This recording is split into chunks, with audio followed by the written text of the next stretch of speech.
La parole nous dit que le Seigneur a formé pour nous des projets de bonheur et non de malheur. Et croyant en l'amour de Dieu, croyant que le Dieu qui nous aime ne peut pas instituer quelque chose qui va nous détruire. Amen. On doit vraiment avoir cette confiance cette fois. Dieu ne peut pas nous donner quelque chose qui va nous détruire. Ça veut dire que si on arrive dans ce que le Seigneur institue à avoir des difficultés et avoir des difficultés, des désastres, beaucoup plus que des situations de paix. Je prends par exemple le cadre du mariage. Ça veut dire qu'on arrive à avoir autour de nous beaucoup de personnes qui sont dans des problèmes, qui ont des difficultés à s'entendre, qui ont des difficultés à vivre de manière équilibrée, qui parfois se supportent, parfois se séparent et tout. C'est parce que il y a des principes, il y a des éléments parfois qu'on va appeler de base qui n'ont pas été comprises et qui doivent être aujourd'hui, c'est Dieu fait grâce qu'on peut avoir encore, on peut avoir des enseignements qui vont venir nous restaurer, qui vont venir présenter des choses telles que le Seigneur a voulu qu'on les voit. Amen. Notamment la dernière fois, on appelle de soumission. Pour ceux qui ont suivi le partage, ils ont bien pu remarquer qu'en fait, le Seigneur n'a pas donné la soumission pour amoindrir la femme. Au contraire, c'est une force et c'était une joie et c'était paisible et c'était doux de pouvoir embrasser ça. Et c'était très tranquillisant. C'est-à-dire que même la femme qui expérimente ça, c'est une femme qui est très épanouie. Et en aucun cas, elle ne se sentira amoindrie. Donc, il n'y a pas que la soumission qui est un problème, ou bien qui est la conséquence des problèmes dans le cadre d'une famille. Il y a plusieurs autres choses. Donc, aujourd'hui, on aborde un thème assez délicat, assez vaste, assez complexe aussi, celui des blessures et frustrations dans le couple. Comment gérer? Amen. Comment gérer? Donc, quel est le but de ce message? Ce message sera un tout petit peu présenté différemment du message de la soumission parce que ici, on parle des cœurs qui sont brisés. Donc, le message se veut d'abord, premièrement, pour consoler les cœurs. Amen. Pour consoler les cœurs. Parce que le Seigneur a dit qu'il envoyait le Saint-Esprit comme étant notre consolateur. Le Saint-Esprit comme notre consolateur est notre consolateur, non pas seulement parce que Christ est parti, mais aussi notre consolateur dans toutes les différentes épreuves de notre vie. D'accord? C'est-à-dire que pour ceux qui sont des parents, pour ceux qui ont des enfants, vous savez que lorsque peut-être l'enfant est tout petit, et qu'on met une bougie devant lui, et qu'on lui dit ne touche pas, lorsque l'enfant touche et se brûle, le parent qui est compatissant va quand même consoler l'enfant. Même s'il n'a pas fait les choses selon que l'enfant voulait, le parent qui est compatissant va quand même consoler. Donc, l'Esprit du Seigneur, qui est le consolateur, qui nous a été donné, vient nous consoler, même dans les choses pour lesquelles nous avons été fautifs. Il nous console, il nous enseigne. Il nous console, il nous réprimande. Amen. Donc, il n'est pas seulement le Père fouettard, comme on a toujours présenté, mais même quand on pleure, il nous console et il nous enseigne. Donc, ce message se veut de consoler. Le but, c'est de consoler les cœurs. Le but, c'est de guérir les cœurs. Le but, c'est de délier ceux qui sont captifs, enchaînés par des blessures. C'est d'aider. Pourquoi? Parce que en vivant sous des frustrations et sous des blessures, on donne l'occasion à Satan de venir faire quoi? De venir nous manipuler, de venir voler notre paix, de venir voler notre vie. Et non pas que la nôtre, de voler la vie de notre mari ou de notre femme, de voler la vie de nos enfants, de détruire la vie de plusieurs. Ça veut dire que lorsque une personne qui vit sous les chaînes de la blessure, lorsque cette personne est consolée, elle est guérie, ça devient une personne épanouie, une personne armée, une personne outillée pour pouvoir aider d'autres personnes. Ça aussi, c'est le but. Le but aussi, c'est que les personnes qui ont vécu longtemps sous des blessures, qui vivent sous des blessures, qui essaient de pardonner, qui n'arrivent pas à s'en débarrasser, c'est de se dire, le but du Seigneur, c'est de vous guérir et de faire ensuite de vos capacités. Parce qu'autour de nous, on a un monde rempli de blessés. Et vous verrez pourquoi je le dis lorsqu'on abordera les chiffres de suicide par jour en Belgique et en France. La parole nous dit que, dans Hébreux 12, verset 15, que nul ne se prive de la grâce de Dieu et qu'aucune racine d'amertume qui pousse ne nous trouble. Que nul ne se prive de la grâce de Dieu à cause des racines d'amertume. Amen. Donc, ça veut dire qu'on comprend par là que vivre avec des blessures, de l'amertume, de la colère, de la rancune, nous prive de la grâce de Dieu, même si on va prier pour qu'elle se multiplie dans nos vies. Donc, si on comprend bien, c'est un sujet très sérieux. C'est un sujet très sérieux. Parce que beaucoup de personnes, pour avoir été blessées, même avant le couple, même dans le couple, vont prendre des trajectoires, vont prendre des décisions qui vont les écarter du chemin de paix, de bonheur que le Seigneur avait prévu pour elles. Et donc, on peut observer et voir que si vous regardez même une personne adolescente qui n'a pas été guérie de ses blessures, la manière avec laquelle cette personne va s'orienter dans la vie et le chemin, l'itinéraire qu'elle va choisir sera le résultat des blessures. Et demain peut se dire, ah, Dieu a voulu qu'il passe par tout ça, alors que non, ce n'est pas la volonté de Dieu. Mais c'est parce que l'ennemi, exploitant ces blessures-là, l'a détourné. Parfois, a mis une colère contre Dieu. Je me rappelle une fois j'ai vu le témoignage d'une jeune fille avec 15 ans. Parce que son père tapait sur sa maman, elle s'est dit qu'elle va devenir lesbienne. Heureusement, elle était comme ça un programme de réveil des serviteurs de Dieu, des vrais serviteurs de Dieu qui ont dit, on va prier pour toi. Mais là, c'est un cœur brisé. Qui veut devenir quoi? Homosexuel. Parce qu'elle se dit, si j'épouse un homme et qu'il est plus fort que moi, il risque de produire sur moi ce que j'ai vu que mon père a fait sur ma mère. Et donc, du coup, l'enfant va s'efforcer à avoir des sentiments, non pas pour un homme, mais pour une femme. Donc, quand on engage la question des blessures, ça devient quelque chose de quoi? De très sérieux. Et quand vous voyez peut-être si cet enfant-là, elle se dit, bon, elle n'arrive pas, peut-être elle se marie, peut-être elle grandit et que finalement c'est un homme qu'elle aime, parce qu'elle n'a pas pu aimer une femme, elle a essayé, ça n'a pas marché. Elle se marie avec quelqu'un. Le jour où la personne sera en colère, ou bien le jour où la personne va peut-être parler juste en soulevant la main, elle va se dire, voilà la violence là qui est arrivée chez moi. Et là, à ce moment, on va dire, c'est une violence de couple, alors que non, cette violence-là a pris naissance bien avant qu'elle se marie. Cette blessure a pris naissance dans son cœur bien avant qu'elle se marie. Donc, nous prions, je prie que ce soit, le Seigneur que chacun puisse vraiment ouvrir son cœur au Seigneur. Et que même si le point spécifique par lequel tu es passé n'est pas cité, mais l'Esprit de Dieu va au-delà, infiniment au-delà de nos attentes. Amen. Infiniment au-delà de nos attentes. Voilà un peu le but de ce partage aussi. Alors, on est dans Somme 60, verset 2. Et cette fois-ci, mon frère Georges pourra m'aider, s'il te plaît, homme de Dieu, avec la lecture. Ok. Le Somme 60, le verset 2. Tu as ébranlé la terre, tu l'as déchirée, répare ses brèches, car elle chancelle. Amen. Donc, ici, on a un beau somme qui nous montre ce que le Seigneur fait. Réparer les brèches, parce qu'elle chancelle. Tu as ébranlé la terre, tu l'as déchirée. Répare ses brèches, car elle le chancelle. Et mon frère, Ésaïe 41, verset 17, s'il te plaît. Les malheureux et les indigents cherchent de l'eau, et il n'y en a point. Leur langue est desséchée par la soif. Moi, l'Éternel, je les exaucerai. Moi, le Dieu d'Israël, je ne les abandonnerai pas. Verset 18 aussi. Verset 18. Je ferai jaillir des fleuves sur les collines et des sources au milieu des vallées. Je changerai le désert en étang et la terre aride en courant d'eau. Amen. Amen. Amen. Très beau somme.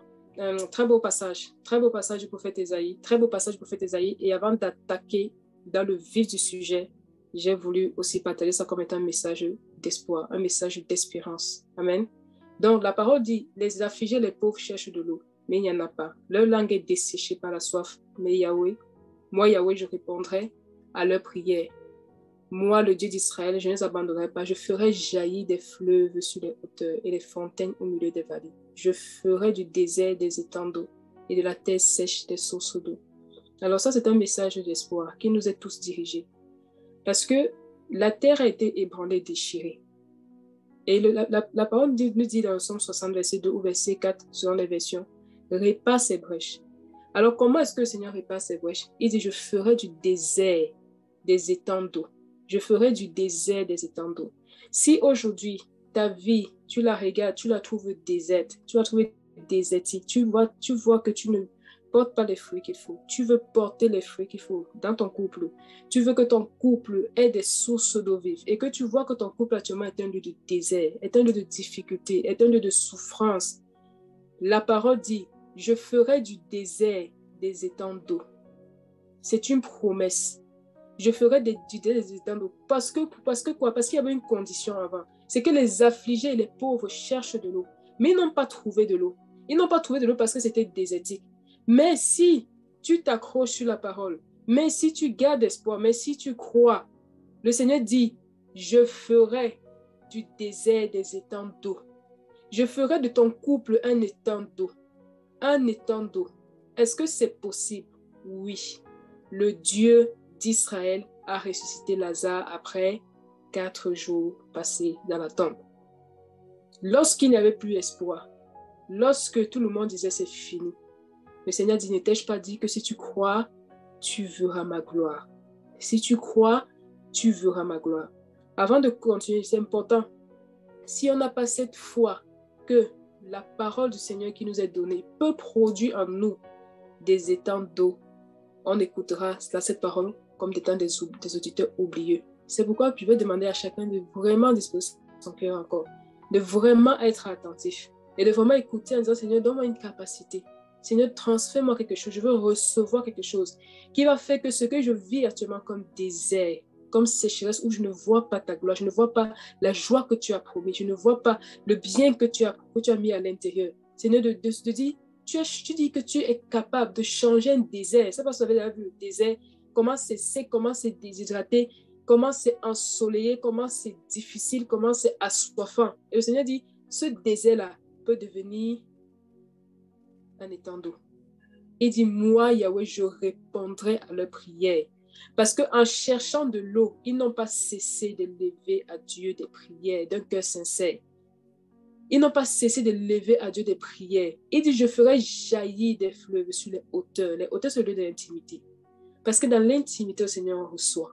Parce que dans le lieu où le Seigneur donne sa parole, libère sa parole, la parole qui vient du ciel, dans les hauteurs, si tu reçois, et qu'au niveau des fontaines, il y a des fontaines au milieu des vallées. Les vallées, c'est le creux des montagnes. Ça veut dire que quand tu es parti en haut, chercher des sources d'eau vive, tu sais descendre, tu sais te rabaisser pour que le Seigneur fasse que ces sources d'eau vive que tu as prises en haut dans les hauteurs se répandent aussi dans les vallées. Et ça t'a fait quoi? Ça fait que le désert automatiquement devient un étang, une source d'eau. Une source d'eau. Donc, là où ton cœur était blessé, le Seigneur peut te guérir et en faire une source qui va guérir d'autres personnes, guérir plusieurs personnes. Ça, c'est la puissance qu'il y a dans le nom du Seigneur. Amen. C'est que lorsqu'il te délie, il te laisse aller. Il te laisse aller pour devenir un délieur. Alors, ici, on va lire un premier passage qui va d'abord, premièrement, s'adresser, ici, cette première partie va d'abord s'adresser à tous ceux qui sont du corps de Christ, à tous ceux qui sont convertis, à ceux qui ont des ministères, aux prophètes, aux apôtres, aux pasteurs, aux chantres, à tout le monde, tous ceux qui se sont convertis, qui ont rencontré le Seigneur, tous ceux qui veulent servir le Seigneur. La parole nous dit dans Jérémie 6, verset 12, s'il te plaît mon frère, Jérémie 6, verset 12 à 14. Jérémie 6, verset 12 à 14. Leurs maisons passeront à d'autres, les champs et les femmes aussi, quand j'étendrai ma main sur les habitants du pays, dit l'Éternel. Car depuis le plus petit jusqu'au plus grand, tous sont avides de gain. Depuis le prophète jusqu'au sacrificateur, tous usent de tromperie. Ils pensent à la légère la plaie de la fille de mon peuple. Paix, paix, disent-ils, et il n'y a et il n'y a point de paix. Merci, mon frère.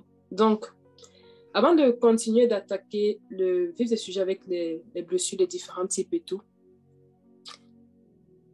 j'ai souhaité un peu partager cette partie-ci parce que ça m'a interpellée personnellement et ça a été un sujet de personnellement ou repentance. Et je voulais partager aussi à nous tous qui sommes là, qui nous disons convertis réellement et qui voulons vraiment suivre le Seigneur. Le Seigneur va dire ici, le Seigneur dans Jérémie 6 ici, par son serviteur va parler. Il va parler annonçant la destruction qui allait venir du septentrion, qui allait venir de Babylone. Et une des choses qui a irrité le Seigneur, c'est qu'il dit, depuis le plus petit, le verset 13, jusqu'au plus grand, chacun s'adonne au gain injuste, tant le prophète que le prêtre, tous agissent faussement. Ils pensent à la légère la plaie de la fille de mon peuple, en disant paix, paix, et il n'y a pas de paix. Une des choses qui a irrité le Seigneur, c'est que lorsqu'il a regardé son peuple, la parole nous dit dans l'Apocalypse que Dieu a fait de nous un peuple de rois et de prêtres et de sacrificateurs.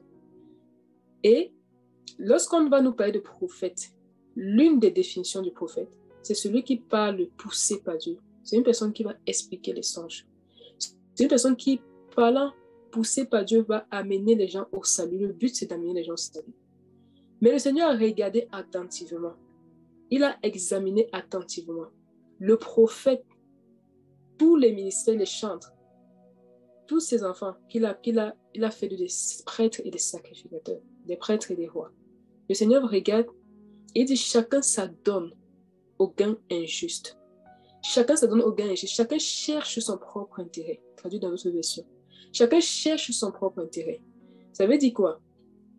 Très souvent dans notre marche chrétienne, à un moment donné, on peut désirer l'onction, on peut désirer croître, on peut désirer mieux chanter, mieux jouer un instrument, à la guitare, au piano, beaucoup plus prophétiser. Mais quand le Seigneur regarde, il voit qu'en fait, chacun, parmi ceux qui cherchent ça, beaucoup ou bien tous ou bien la plupart, aimeraient avoir aussi derrière ça une reconnaissance, une notoriété, cherchant le gain. Et le Seigneur va regarder, il va se dire, dans un monde de blessés, qui sont ceux qui prennent au sérieux les blessures du peuple, les blessures des autres? J'ai fait exprès de partir regarder pour savoir le nombre de suicides qu'il y a eu en France en 2021, le nombre de suicides qu'il y a eu en Belgique en 2021. Et figurez-vous que chaque jour en France, le pays le plus touché de l'Europe, il y a 25 personnes qui se suicident. Donc aujourd'hui, on va dire 25 personnes se sont suicidées.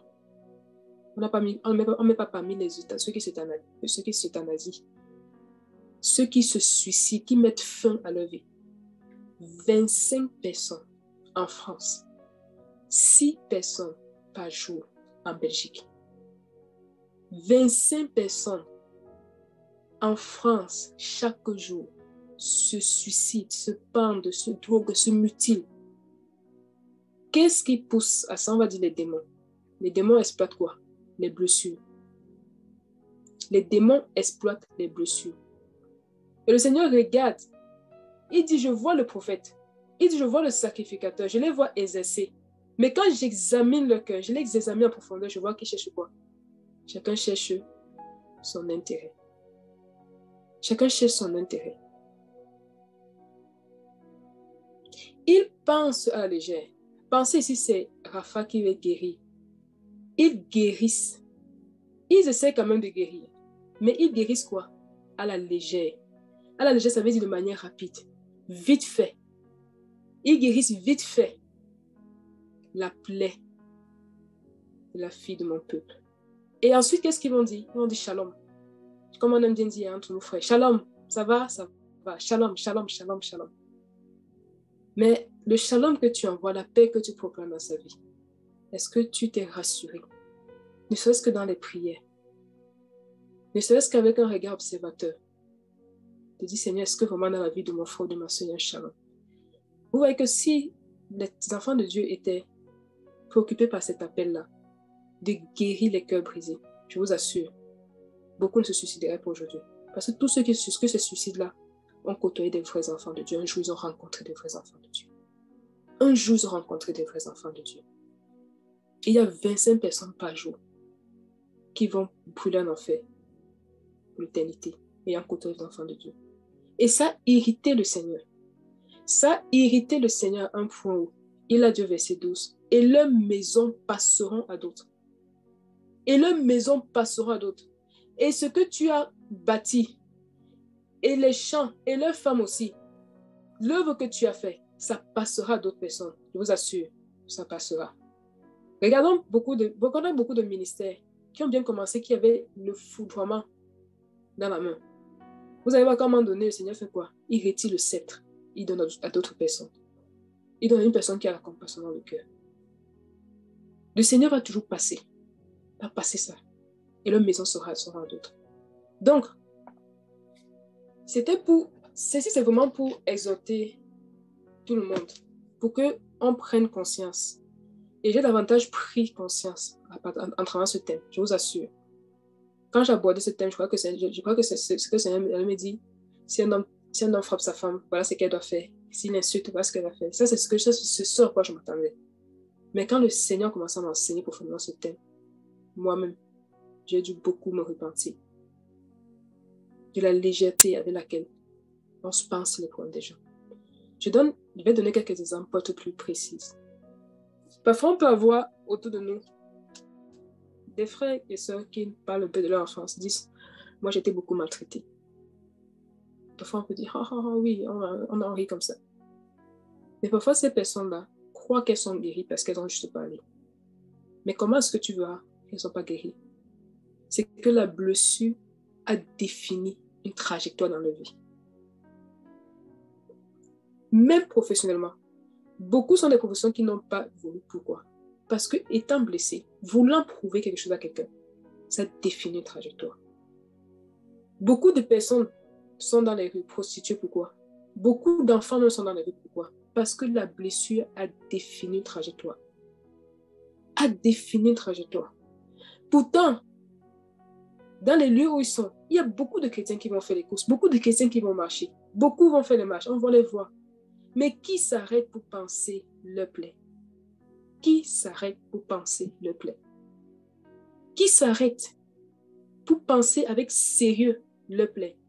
Ou on écoute juste comme ça, on dit, bon voilà, vraiment dans la paix, hein, que le Seigneur te garde. Et on n'est plus là. On a pensé, mais à la légère. Pour nous, on a fait ce qu'il fallait. On a eu de la compassion. Pour nous, on a eu de l'amour fraternel. Mais quand Dieu regarde, il n'est pas satisfait. Quand Dieu regarde, il n'est pas satisfait. Il n'est pas satisfait. Et à cause de ça, il dit, ta maison passera à quelqu'un d'autre. Je vous assure, ta maison passera à quelqu'un d'autre. C'est un cri de cœur. Et à moi la première. Parce que depuis un certain âge, je dis, Seigneur, je prie pour les âmes. Donne-moi, Seigneur, je prie, j'intercède. Mais quand je prie, là, je sens au-dedans de moi que je ne vois pas une âme comme tu vois. La preuve, ça devait produire une urgence à évangéliser. S'il n'y a pas une certaine urgence que je ressens à un point, toi, tu as quitté le ciel pour venir sur la terre parce que tu savais que une âme est très importante. Mais si moi, je me dis, il n'y a pas ce dérangement profond-là. Non. Seigneur, montre-moi. Et je ne m'attendais pas que ce soit à partir de ce message que le Seigneur m'interpelle. Je ne m'attendais pas à ça. Je ne m'attendais pas à ça. Si on dit qu'on marche, on veut marcher au Seigneur, je nous en conjure. Faisons l'effort d'être sérieux dans notre marche. Faisons l'effort d'être sérieux. Ne définissons pas la marche chrétienne selon nos thèmes. Parfois, dans les assemblées, il y a beaucoup de personnes qui ont encore des blessures, qui prient. Imagine un frère et une soeur qui va se convertir, qui a été maltraité, qui était toujours sale. Le jour où il va travailler, il ne va pas blaguer son apparence. Et parfois, il peut venir comme ça, on peut apprécier. Et parfois, ça peut résulter de quoi? La maltraitance qu'il a vécue. Mais, parfois, on regarde comme ça, on passe. On parle juste et on passe. Parfois, on ne remarque même pas. Parfois, même dans les discours, les gens parlent un peu de leur passé. Parfois, on s'intéresse pas à savoir comment est-ce que les gens ont grandi. Qu'est-ce qu'ils ont vécu dans leur enfance. Je vous assure, on est dans les blessures des couples. Mais, en allant profondément dans ce thème, j'ai vu que les blessures que l'on a dans le couple, très souvent, n'ont pas commencé dans le couple, n'ont même pas pour origine dans le couple. Ce sont les blessures qu'on a transportées de manière inconsciente. On aura temps d'en parler lorsqu'on va voir les différents types de blessures. Et peut-être beaucoup vont se reconnaître. Et c'est une des choses qui déstabilise ce que vous bâtissez. Et qui déstabilisera ce que vous bâtissez. Si vous n'êtes pas urgemment guéri. S'il n'y a pas une guérison urgente, vous pouvez donner une mauvaise trajectoire à votre couple et donner une mauvaise trajectoire à vos enfants à cause des blessures. Combien de parents, par exemple, dans un esprit de comparaison, n'ont pas orienté l'enfant à faire, par exemple, parfois des séries pour lesquelles l'enfant n'a aucune compétence. Et l'enfant se trouve demain dans une médiocrité. Pourquoi? Parce que le parent a voulu que son enfant soit comme l'enfant d'un tel. Pourtant, l'enfant n'avait pas ses compétences. À cause de ça, l'enfant est quoi? L'enfant est détruit dans sa vie. Il vivra médiocre jusqu'à sa mort. Dans cette médiocrité-là, il sera blessé parce qu'il essaiera de faire des choses. Il essaiera d'être un poisson qui grimpe un arbre. Il n'arrivera pas. Il va se voir ainsi. Et parfois, c'est cette vision de médiocrité qui va transférer à ses enfants. Et voilà comment de génération en génération, on aura des gens blessés, meurtris, médiocres, vauriens et tout. Et tout. On va lire un tout petit peu un passage dans Lévitique 13. Je vais t'arrêter quelque part. C'est juste pour qu'on ait un aperçu du comportement que le Seigneur voulait qu'en tant que sacrificateur, on est face aux personnes qui ont des plaies, qui peuvent devenir des lèpres et qui deviennent des lèpres si ce n'est pas urgemment guéri. Et c'est ce qui arrive à beaucoup. Au fur et à mesure qu'on avance, beaucoup vont se retrouver. On voit que beaucoup de décisions que vous avez prises qui ont mis votre vie dans là où elle est, c'était suite aux blessures. Parfois même le choix du conjoint, suite aux blessures. Allons-y mon frère, si tu as trouvé. Lévitique 13, à partir du premier verset. Oui. Et le Seigneur parla aussi à Moïse et à Aaron, disant, quand un homme aura sur la peau de son corps une tumeur, une croûte ou une tache claire, et que la peau de son corps soit devenue comme une plaie de lèpre, on l'amènera alors à Aaron, le prêtre, ou à l'un de ses fils des prêtres. Et le prêtre regardera la plaie sur la peau du corps, et si le poil de la plaie est devenu blanc, et l'apparence de la plaie est plus enfoncée que la peau du corps, c'est une plaie de lèpre, et le prêtre le verra et le déclarera souillé. Si la tache claire est blanche dans la peau du corps, et qu'à la voir, elle ne soit pas plus enfoncée que la peau, et si son poil n'est pas devenu blanc, le prêtre enfermera pendant 7 jours celui qui a la plaie.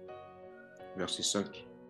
Et le prêtre l'examinera au 7e jour, et voici, si la plaie lui paraît s'être arrêtée, et la plaie ne s'est pas étendue sur la peau, le prêtre l'enfermera 7 jours de plus. Et le prêtre l'examinera de nouveau le 7e jour, et voici, si la plaie est quelque peu sombre et ne s'est pas étendue sur la peau, le prêtre le déclarera net. C'est seulement une croûte. Il lavera ses vêtements et sera net. Verset 7. Mais si la croûte s'est beaucoup étendue sur la peau, après qu'il aura été examiné par le prêtre pour être jugé net, il sera de nouveau examiné par le prêtre. Et si le prêtre voit que voici la croûte s'est étendue sur la peau, le prêtre alors le déclarera souillé, c'est la lèpre. Verset 9. quand il y aura une plaie de lèpre sur un homme, on l'amènera au prêtre. Verset Amen, amen, mon frère. Amen. Merci.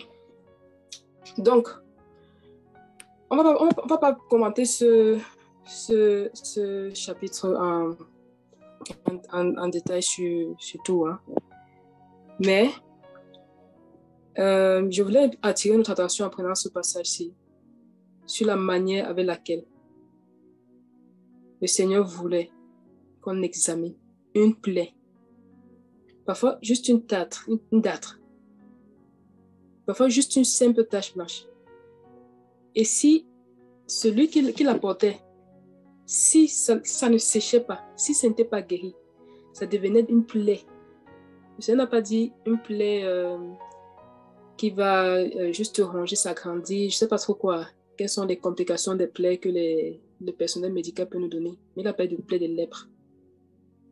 La lèpre ici, c'est une maladie qui se répand, qui va gangréner et qui va produire un interdit dans ce que tu fais.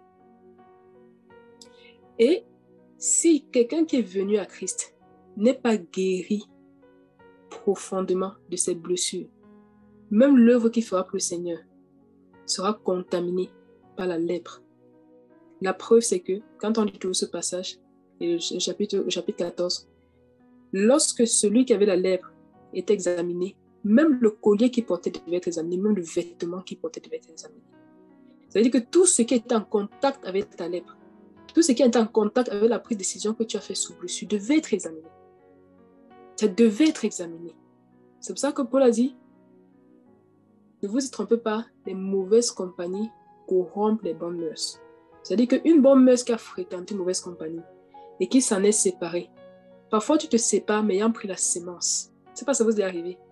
Tu fréquentes une fille qui est frivole, tu te sépares d'elle, tu as pris une petite semence, tu ne te rends pas compte. Mais demain tu te trouves dans une certaine légèreté, peut-être pas aussi approfondie qu'elle, mais dans une certaine légèreté que tu n'aurais pas cautionné avant d'avoir rencontré la personne. Parce que lorsque tu t'es séparé, tu n'as pas pris la peine d'examiner comment examiner la chaîne, comment examiner le vêtement de celui qui avait été, du vêtement de celui qui avait été lépreux. C'est-à-dire que lorsque même une prise de décision va se faire sous l'influence de la lèpre, après, même si tu dis que tu es guéri, il faut examiner. Seigneur, qu'est-ce qui était ma motivation ici? Vous allez voir que parfois, dans les assemblées, beaucoup de personnes vont prophétiser. À partir de quoi? Des blessures. Parce qu'il a vu un tel à prophétiser. Qu'est-ce qu'il fait? Parce que dans sa vie, ayant connu la blessure de type rejet, il va se dire, il faut que je pose une action qui va attirer l'attention sur moi et qui va me faire accepter. Il va se lever pour de manière charnelle prophétiser. Mais ça va si on voit un peu. C'est très, très, très subtil. Et c'est vraiment une lèpre parce que ça se répand partout. Ça gangrène toute notre vie. Et ça met toutes nos décisions, nos actions sous interdit. Le Seigneur ne reçoit pas. Et dans le cas du monsieur qui avait la lèpre ici, je vais faire deux, trois commentaires et passer dessus. Celui qui avait la lèpre sur le corps. Le sacrificateur, déjà on devait l'amener, pas chez n'importe qui, mais on devait l'amener chez le sacrificateur. Or, le Seigneur fait de nous des prêtres et des rois, des sacrificateurs et des rois. Ça veut dire que l'examen des cœurs brisés est toujours d'actualité. Et ça doit être notre souci. Même quand nous prophétisons, même quand nous intercédons, je vous assure, ne prenons pas pour le réveil pour prier. Ça fait des années qu'on a prié pour le réveil pour prier. Mais si on n'a pas la sensibilité de l'esprit des âmes, on priera et on priera et on mourra en priant et on ne verra rien s'accomplir. Ça fait des années que j'ai entendu le réveil de la Belgique. Ça fait des années. Et j'imagine pas ceux qui étaient encore en Belgique qui étaient avant moi. Mais à un moment donné, j'ai regardé le Seigneur, où est le réveil qu'on a tant promis? Où est la paix qu'on a déclarée? Et il n'y a pas de paix. Pourquoi? Parce que quand le Seigneur a regardé, il a vu que les sacrificateurs qui avaient à charge d'examiner les plaies sur les gens n'avaient pas n'étaient pas à leur poste, ne faisaient pas ça. Et bien même quand ils le faisaient avec légèreté. Voilà pourquoi est-ce que dans Lévitique 13, comme le Seigneur ne parle pas de manière désordonnée, il a donné dans Lévitique 13 quoi? Le processus. On devait examiner et voir, on regarde. On voit que la tache est blanche. Blanche ici, là, si je vais regarder, ça nous parle de quelque chose d'épuré. Je vais encore, parce que je n'avais pas noté, je vais encore regarder les définitions, je ne sais pas. La peau du...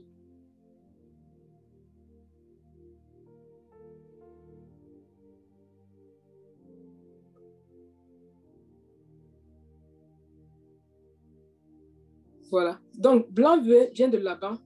En hébreu, les mots sont aussi des verbes. Qui vient du verbe Laban, qui veut dire, dans une de ses définitions, purifier.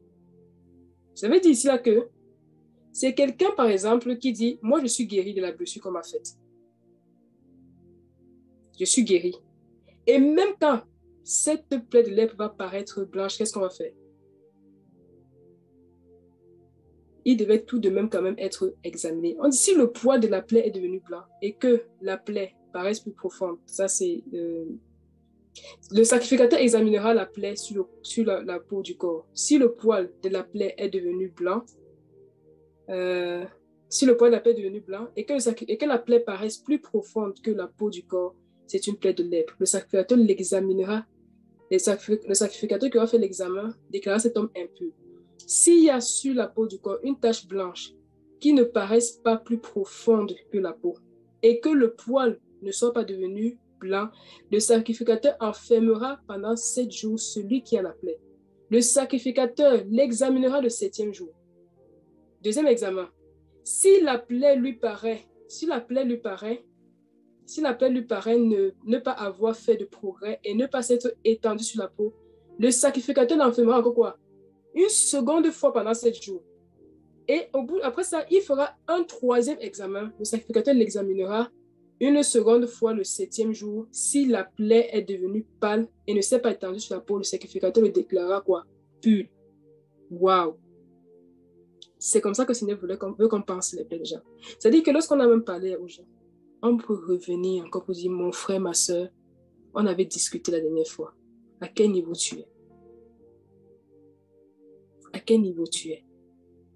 Tu as contacté les gens pour leur parler par rapport aux abus qu'ils ont eu, par rapport aux blessures d'enfance, pour essayer de les conseiller. Des gens sont venus te voir une fois ou deux, ils t'ont posé un problème.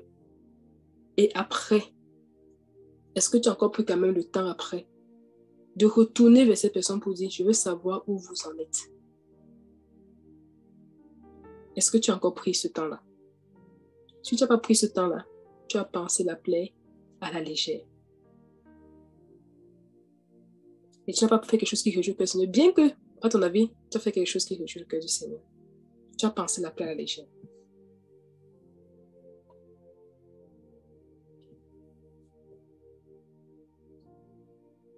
La plaie, c'est une douleur que quelqu'un peut recevoir, peut sentir. C'est une fracture, c'est un écrasement, c'est une rupture. Je vous assure. Parfois, on apprend que les gens ont perdu les cousins, les cousines, les oncles, les tantes, les amis, les collègues. Quelqu'un a perdu quelqu'un et tout. Mais parfois, on est dans une telle indifférence. Je vous dis, ce message m'a poussé, moi, tellement de repentance. J'ai dit, ah Seigneur. Parfois, on fait comme ça, on se dit qu'on a fait ce que le Seigneur voulait. Le Seigneur est tellement pointu, tellement fin, tellement sérieux. Parce qu'il ne pense pas une plaie pour la penser, il la pense pour qu'elle guérisse. Nous, on fait pour faire. Le Seigneur fait pour un but, guéri, et il veut l'avoir guéri. Et vous allez voir que cette attitude-là aussi se trouve aussi même dans les prières. On peut prier pour prier. On peut prier pour voir le but. C'est différent. Et quand on prie pour prier, on prie parce qu'il faut prier. On prie parce qu'en tant qu'un chrétien, on ne peut pas prier longtemps sans prier pour nos familles, sans prier pour nos pères, sans prier pour les nations. On prie, et on vieillit en priant et on ne voit rien. Mais quand on prie pour un but, c'est différent. Le Seigneur voit notre détermination et qu'est-ce qu'il fait? Il nous accorde notre demande. Amen. Que nos motivations changent. Ceci dit, la priorité de tout ministère la priorité de toute action pour le Seigneur d'évangélisation doit réellement être le salut, le salut, la sensibilité des âmes, la guérison des âmes. À moins d'être vraiment ça, le Seigneur ne pourra pas nous emmener, ne pourra pas nous donner un certain impact, à moins d'être vraiment ça. Donc, si tu dis que tu es chrétien, tu es converti, la Bible dit que Saint-Esprit viendra, il prendra de ce qui est à Christ pour nous faire connaître. Il prendra de ce qui est à Christ. Et qu'est-ce qui était à Christ? Mon frère Georges, on est dans Luc 4, à partir du verset 16 jusqu'au verset 18, s'il te plaît. Il se rendit à Nazareth, où il avait été élevé, et selon sa coutume, il entra dans la synagogue le jour du sabbat. Il se leva pour faire la lecture, et on lui remit le livre du prophète Ésaïe. L'ayant déroulé, il trouva l'endroit où il était écrit: L'Esprit du Seigneur est sur moi, parce qu'il m'a oint pour annoncer une bonne nouvelle aux pauvres. Il m'a envoyé pour guérir ceux qui ont le cœur brisé, pour proclamer aux captifs la délivrance et aux aveugles le recouvrement de la vue, pour renvoyer libres les opprimés. Amen. Amen. Attends, est-ce qu'on a fini pour publier une année favorable? Verset 19, pour publier une année de grâce du Seigneur. Ah, Seigneur.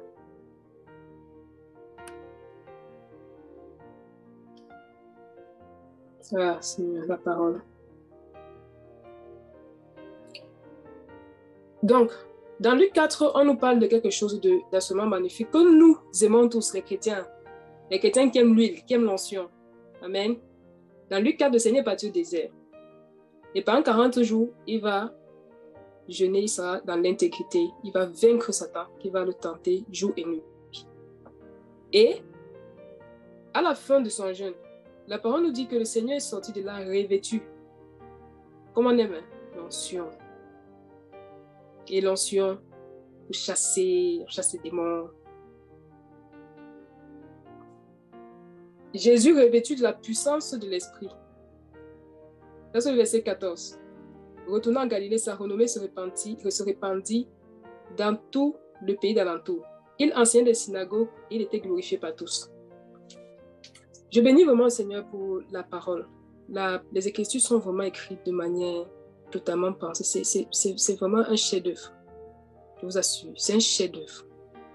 Voici l'art que le Seigneur a mis dans ce passage. Il dit, dans Luc 4 au début, on nous parle du Seigneur qui a été conduit par l'Esprit dans le désert pour jeûner et pour tenter pendant 40 jours, 40 nuits. Il a réussi. Il a vaincu Satan dans l'intimité. Maintenant, quand il sort, la parole nous dit, verset 14, il est sorti revêtu de puissance. Et pourquoi on ne s'arrête pas que sur l'aspect de puissance, des bling-bling, de l'enseignement des révélations profondes, de grec, de l'hébreu, des rémas, des trucs compliqués, très compliqués, parfois qui fatiguent là. Parfois certains, c'est fatigant, pour d'autres, ça donne la vie et tout.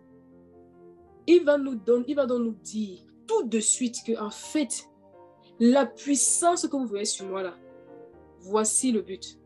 Il dit, l'Esprit du Seigneur est sur moi. Parce qu'il m'a oint pour évangéliser les pauvres. On aime ça, non? Partir dans les rues, crier, sortir, évangéliser. Il dit, ça ne s'arrête pas là. Il m'a envoyé pour guérir ceux qui ont le cœur brisé. Le premier point, on le valide facilement. Parce que très souvent, depuis qu'on est tout petit, on nous enseignait. Combien d'âmes as-tu gagné à Christ? Il y a des gens qui vont en enfer. Il faut le prêcher l'évangile. Ça, on sait qu'on doit prêcher l'évangile. Amen. Ça, on sait, on a bien assimilé. Maintenant, ensuite, il y a un deuxième aspect qui préoccupe le Seigneur. C'est que quand il regarde, il voit beaucoup de personnes ont le cœur brisé. Et il dit, l'huile que j'ai reçue sur moi, c'est pour faire quoi?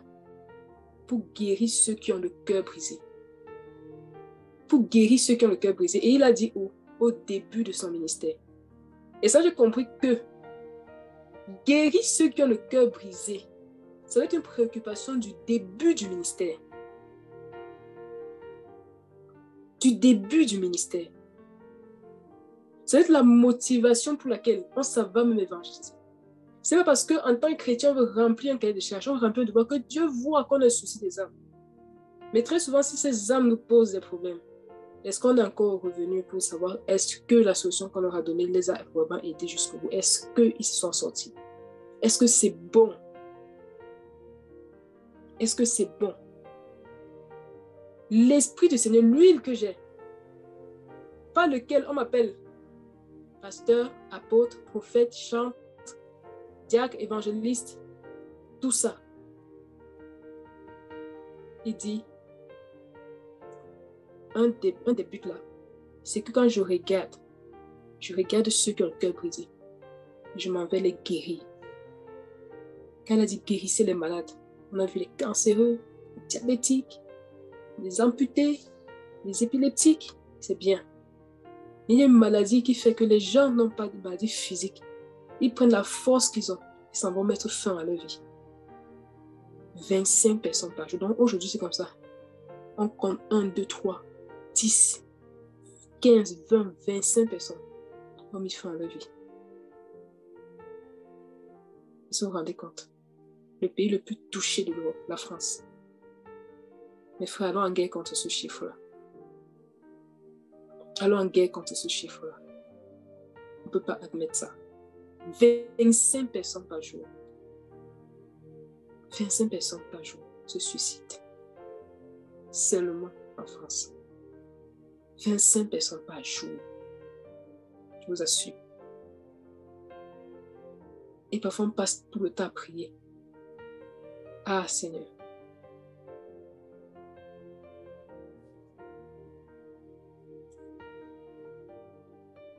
Le verset 16 nous dit, Jésus se rendit à Nazareth. Voici un peu ce que veut dire Nazareth. On arrive sur les blessures, hein? Mais il faut qu'on comprenne d'abord, un peu avant, notre responsabilité en tant que chrétien. Amen. Il faut qu'on comprenne notre responsabilité en tant que chrétien. Parce que sinon, on aura une marche chrétienne qui déplaît au Seigneur profondément. Parce que le Seigneur nous regarde, il dit, vous pensez, mais vous pensez à la légère. Donc, on arrive sur les blessures. Mais parlons d'abord des choses qui vont rectifier notre attitude. Priant que les cœurs soient assez ouverts pour recevoir. Alors, la parole nous dit, on a dit tout à l'heure, notre frère dit à partir du verset 16 au verset 19. Donc, on nous dit que Jésus arrive à Nazareth. Nazareth, une des définitions bibliques de Nazareth, c'est verdoyant, c'est j'aime, c'est rejetant, protectrice, gardienne. Il arrive à Nazareth où il avait fait quoi? Où il avait été élevé, où il avait grandi. Et Nazareth, c'est le lieu où tous les chrétiens, tous les enfants, les disciples grandissent à Nazareth. Pourquoi? Parce que c'est verdoyant. Lorsqu'on parle de verdoyant, ça ressort ici la couleur verte de la nature. Le Seigneur qui a planté le jardin en Éden, l'image des hommes. Les hommes sont, de manière spirituelle, assimilés à des arbres qui doivent avoir du feuillage, qui doivent porter du fruit. Lorsqu'on parle du feuillage, on parle de ta vie de prière, ta vie de consécration, du jeûne et tout ça. Ça, c'est bien. Amen. Le fruit, c'est au niveau de ton caractère. Et la parole nous dit ici que Nazareth veut dire verdoyant. Une des définitions veut dire verdoyant. Ça montre ici cette prospérité-là dans les voies du Seigneur. Donc, on va voir que vraiment, le frère ou la sœur, vraiment voir que la croissance dans le Seigneur se fait. La croissance dans lui se fait. La croissance dans le caractère se fait. Mais puisqu'on est dans le verdoyant, restons au niveau de la vie, la consécration, le jeûne, tout ça. Ça se fait. Là, c'est verdoyant. La croissance spirituelle, on voit. Ensuite, la deuxième définition qu'il a donnée de verdoyant, c'est le j'aime. Alors, lorsqu'on parle de j'aime, on parle de quoi? On parle d'une forme initiale à partir de laquelle se développent les êtres vivants. Ça veut dire que lorsqu'on est dans le domaine des plantes, on va parler de la graine. Or, le Seigneur, lorsqu'il a créé les arbres et qu'il a voulu que les arbres puissent sortir de la terre, il a dit que les arbres portent du fruit et elles semence en elles. Ça veut dire que si Nazareth veut dire aussi j'aime, semence, et que la semence est dans le fruit, ça veut dire que c'est un chrétien aussi qui porte du fruit. Et s'il porte du fruit, le Seigneur veut aussi qu'il ait quoi? Qu'il te graine. C'est pour ça que Nazareth veut dire j'aime. Or, le but de la graine, c'est quoi? C'est de multiplier l'espèce. C'est que l'espèce soit perpétrée. C'est que l'espèce ne disparaisse pas. Ça veut dire que lorsque nous sommes dans notre Nazareth et que nous voyons que vraiment le Seigneur a augmenté nos capacités, le Seigneur a augmenté notre compréhension des Écritures, le Seigneur veut qu'on se souvienne qu'après verdoyant, il y a la gemme.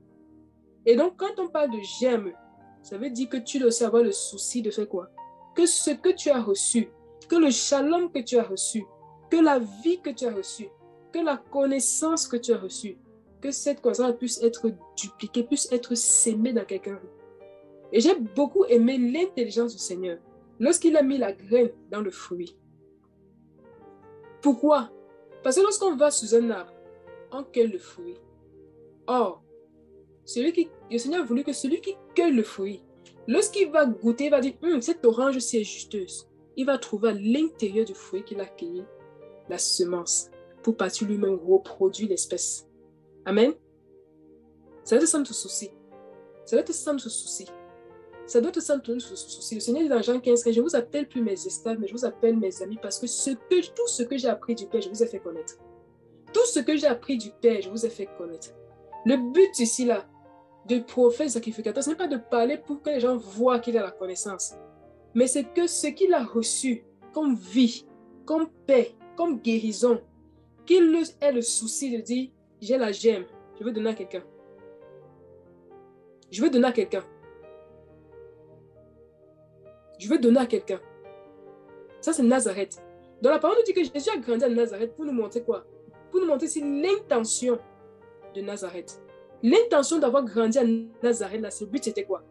C'était de montrer comment la croissance spirituelle a aussi engendré quoi? Le fait qu'il devait se dupliquer dans les autres, qu'il devait communiquer quelque chose aux autres, de ce qu'il avait appris du Père. Amen.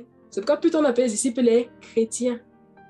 Parce que quand on les a regardés, on a vu qu'ils étaient le produit de l'espèce dont ils avaient été ensemencés. Christ. Donc, ça doit être ça de nos préoccupations.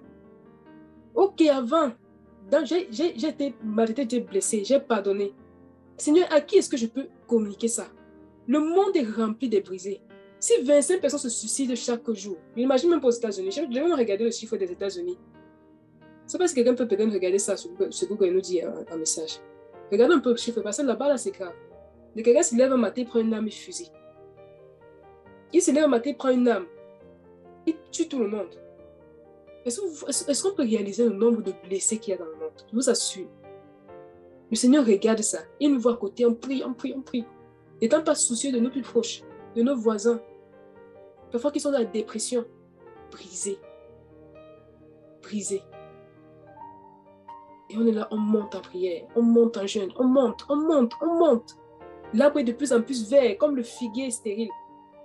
Mais où sont les fruits qui ont la semence en eux? En Europe, on trouvait les fruits qui n'ont pas de semence. On trouvait une orange, il n'y a même pas un pépin à l'intérieur. Ils ont OGMisé ça. Voilà. Ma soeur Diane, 105 personnes. Oh, mes frères pleurants, s'il vous plaît. 105 personnes. Oh, Seigneur. Par jour se suicide. Dans un pays où les gens prient, prient, prient. On va prier que le Seigneur révèle l'église. C'est grave. C'est grave. 105 personnes. Oh Seigneur. Oh mes frères, prions, pleurons pour nous. C'est grave. 105 personnes. Seigneur, regarde. On peut comprendre sa colère dans Jérémie. Il dit à cause de l'armée de Babylone va venir sur vous. Et vos maisons seront à quelqu'un d'autre. Parce que vous pensez à la légère, la plaie, la fille de mon peuple. Merci beaucoup, Maman Marie-Rose Omandian. Ah, Seigneur. 105 personnes aujourd'hui se sont donné la vie.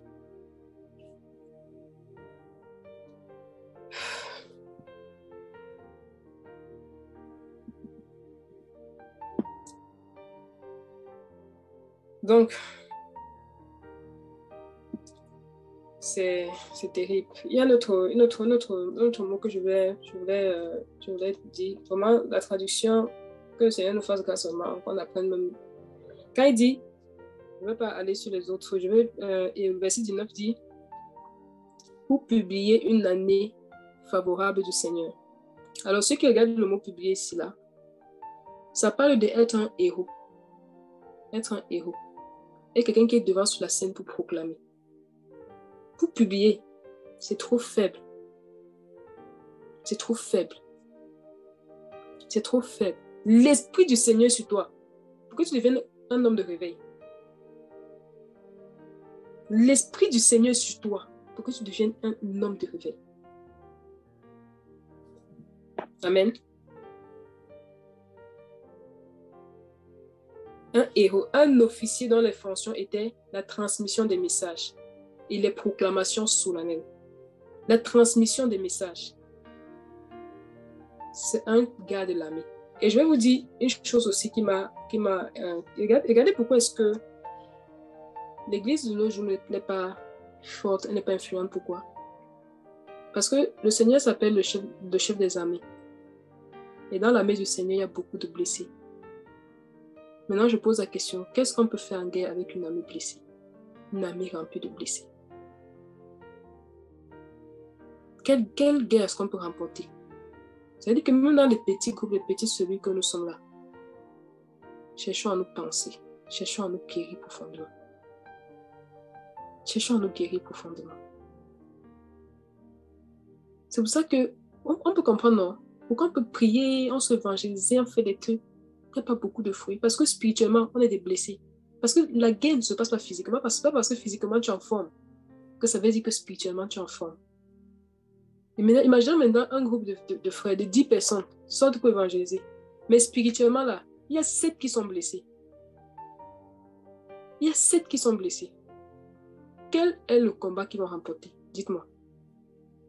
Et que les 3 personnes qui sont en forme ne se soucient pas de penser leur plaie pour qu'ils soient quoi? Pour qu'ils soient forts.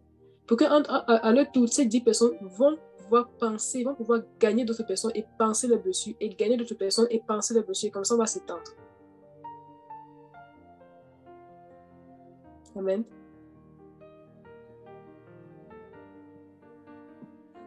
Donc, le chiffre aux États-Unis là m'a vraiment cassé quoi. C'est terrible. Terrible. Une autre chose importante qu'on va dire ici, c'est quoi? Et donc, voilà notre modèle, voilà ce que le Seigneur faisait. Or, l'Esprit de Dieu est venu prendre ce qui est en Christ pour nous communiquer. Donc, c'est aussi ce que nous devons faire. Amen. Pour en Christ, c'est aussi ça. Donc, quand on sait le Seigneur, quand on veut vraiment marcher sur les pas du Seigneur, évaluons-nous aussi, non pas seulement avec la montée de la vie de prière, mais aussi avec l'amour pour les âmes. Quand on commence à regarder les âmes avec un regard compatissant, demandons aussi ça au Seigneur. Demandons aussi ça au Seigneur. Seigneur, je veux que l'amour pour les âmes commence à grandir. Je veux que la considération pour les âmes commence à grandir. Et lorsqu'on va commencer à faire les choses poussées par l'amour, et que cette sensibilité pour les âmes, cette sensibilité de voir nos frères guéris, quand on regarde comme ça l'assemblée, Seigneur, est-ce que tout le monde va bien? Lorsque Saül a prophétisé sur Saül, dans 1 Samuel 10, il a dit, lorsque tu vas quitter, tu vas rencontrer des hommes qui vont te questionner sur ta paix. Effectivement, il a rencontré 2 hommes. Je pense que c'était 3. Il y a un qui avait le pain, l'autre avait le vin. Oui, c'était 3 hommes. Il y avait un qui avait le chevaux, le pain, l'autre le pain, l'autre le vin. Et quand ils ont questionné Saül sur sa paix, ils ont vu que quoi? Saül devait être complété avec 2 pains. Donc, en questionnant nos frères sur leur paix, comment ils vont? Comment va ton couple? Dis-moi un peu comment est-ce que tu as grandi. Parle-moi un peu de toi. Ça fait que on peut facilement voir ce qui manque à leur paix, voir ce qui manque à leur état, et les compléter. Et ce message, même dans ma vie première, a produit un grand changement. Dès que je vais finir là, en tout cas, déjà, il y a plein de résolutions que j'ai prises en préparant, parce que c'était un tsunami pour moi-même. C'était un bouleversement pour moi-même. Il y a plein de choses qui vont changer. Ma façon de considérer les gens, ma façon d'aborder, on peut prier avec les gens comme ça, des gens qui sont blessés, qui parfois dorment encore, revoient les scènes de violence qu'ils ont eues dans leur enfance. Mais on prie chaque jour, on prie ensemble. On ne s'est jamais arrêté pour dire, mon frère, ce que tu as vécu dans ton enfance, c'est comment? Ta relation à ta famille, c'est comment? Il y a des frères et ceux qui ont du mal à s'approcher de leur famille parce qu'ils sont blessés comme pas possible. Et chaque jour, ils se battent avec. Pour dire, Seigneur, guéris-moi, je veux les appeler, je n'arrive pas. Mais s'il y a un frère à côté qui s'inquiète pour leur shalom, pour leur paix. Ce que les frères ne seraient pas en train de se battre depuis, mais ils auraient traversé cette étape et ils seraient déjà partis apporter la paix à leur famille. Et l'œuvre du Seigneur aurait déjà pris une très grande ampleur. Une très grande ampleur. Donc,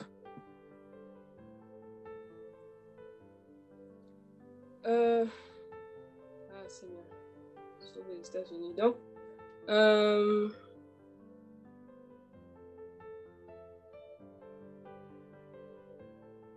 est-ce qu'on peut marquer une pause en prière? Mon frère, je ton micro. Est-ce qu'on peut marquer une pause en prière pour tous ceux qui sont déprimés, là, tous aux États-Unis, là? Est-ce qu'on peut intercéder? Est-ce que je t'église peut intercéder pour si d'autres personnes veulent le micro, vous pouvez, je ne sais pas si se signaler. Est-ce qu'on peut prier pour eux? Ok, il n'y a pas de souci.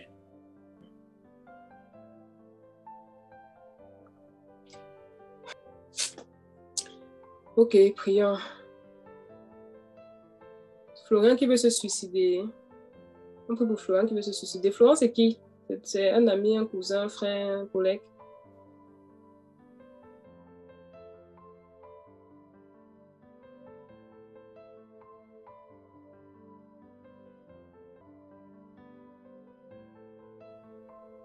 Ah, que le Seigneur vraiment te donne pour ça.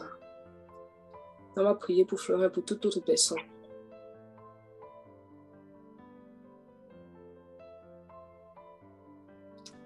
Il y a le frère Mathurin qui a donné un sujet. Je crois qu'on peut prier pour ça. Chassons les esprits suicides, effectivement. C'est un bon sujet.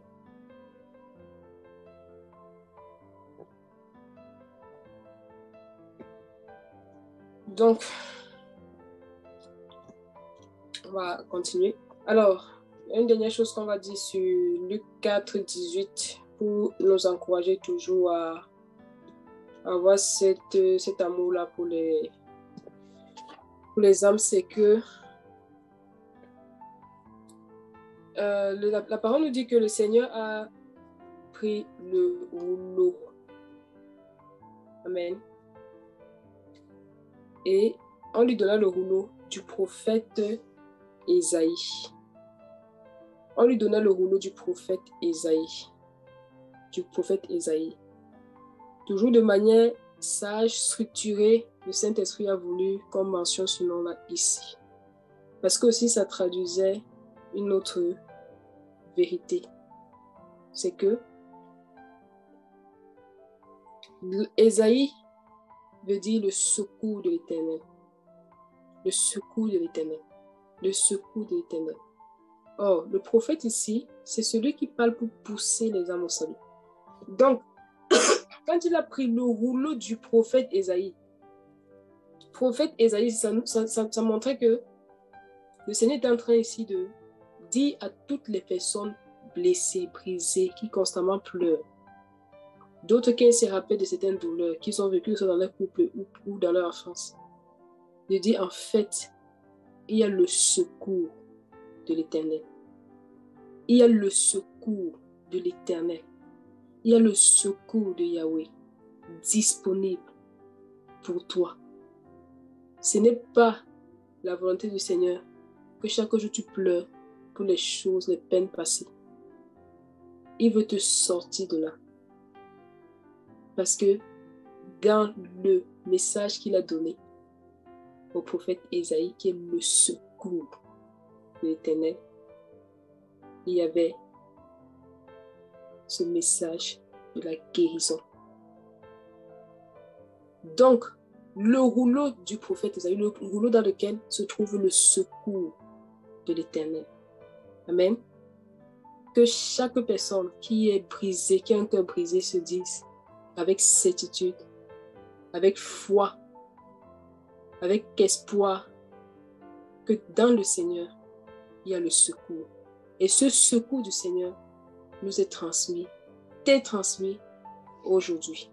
C'est pour ça que le Seigneur a été oint. Et c'est pour ça que le Seigneur a oint ses enfants. C'est pour ça que le Seigneur permet de tels moments et d'autres moments encore qu'il y a eu, afin que son secours parvienne jusqu'à toi pour te tirer une fois pour toutes des blessures, pour te tirer une fois pour toutes des peines que t'ont causées les gens. Une fois pour toutes. Une fois pour toutes. Que tu étais à l'origine ou non, le Seigneur ne veut pas que tu demeures dans cet état d'esprit. Le secours. Alors, pour toujours croire que le Seigneur est celui qui peut réellement guérir. J'ai essayé de regarder un peu. Beaucoup de psy et tout reconnaissent que les blessures de l'âme, ils ne peuvent pas les guérir. Parfois, ils vont essayer de trouver une alternative, pense au positif, fais un truc. Mais on a l'espoir en Christ que les blessures de l'âme, que beaucoup de sciences humaines mises en place avec une bonne intention, ils font un travail que l'Église devrait copier. D'aider les gens qui ont un problème avec au niveau de leur âme.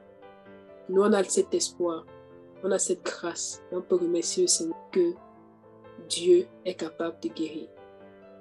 Alors, on a un passage dans 2 Corinthiens 1, verset 3 qui nous dit « Béni soit le Dieu et Père de notre Seigneur Jésus-Christ, le Père de miséricorde, le Dieu de toute consolation, qui nous console de toute notre tribulation, afin que par le moyen de la consolation dont nous sommes nous-mêmes consolés de Dieu, nous puissions consoler ceux qui en quelque tribulation que ce soit. Ceux qui sont en quelque tribulation que ce soit. Parce que les souffrances de Christ abondent en nous, de même notre consolation abonde aussi par le moyen de Christ. Donc, notre Dieu est le Dieu de toute consolation et qui consolera encore ton âme. À toute personne qui transporte une blessure, de l'enfance qui est venue se greffer dans son mariage, dans son couple, Dieu est le Dieu de toute consolation. Amen. On a fini avec cette première partie qui avait pour but d'interpeller le corps de Christ à être sérieux et très sérieux par rapport aux blessures des âmes, par rapport aux âmes blessées, au cœur brisé. Et donc, on va engager la partie qui concerne les blessures et frustrations dans le couple. Et donc, dans cette partie, nous allons essayer de comprendre ce que c'est que les blessures et ce que le fait de ne pas évacuer, j'ai un peu évoqué, le fait de ne pas guérir rapidement des blessures, ça peut entraîner, on a vu la lèpre. Mais on va un peu plus aller un peu plus en détail. On va voir comment est-ce que les blessures se créent en nous et on va aussi voir quelque chose que j'ai vraiment découvert et davantage réalisé, c'est que, comme je l'ai dit, il y a beaucoup de blessures dans les couples. En fait, ne sont pas que des blessures dans le couple, ce sont des blessures qui ont commencé bien avant dans vos vies.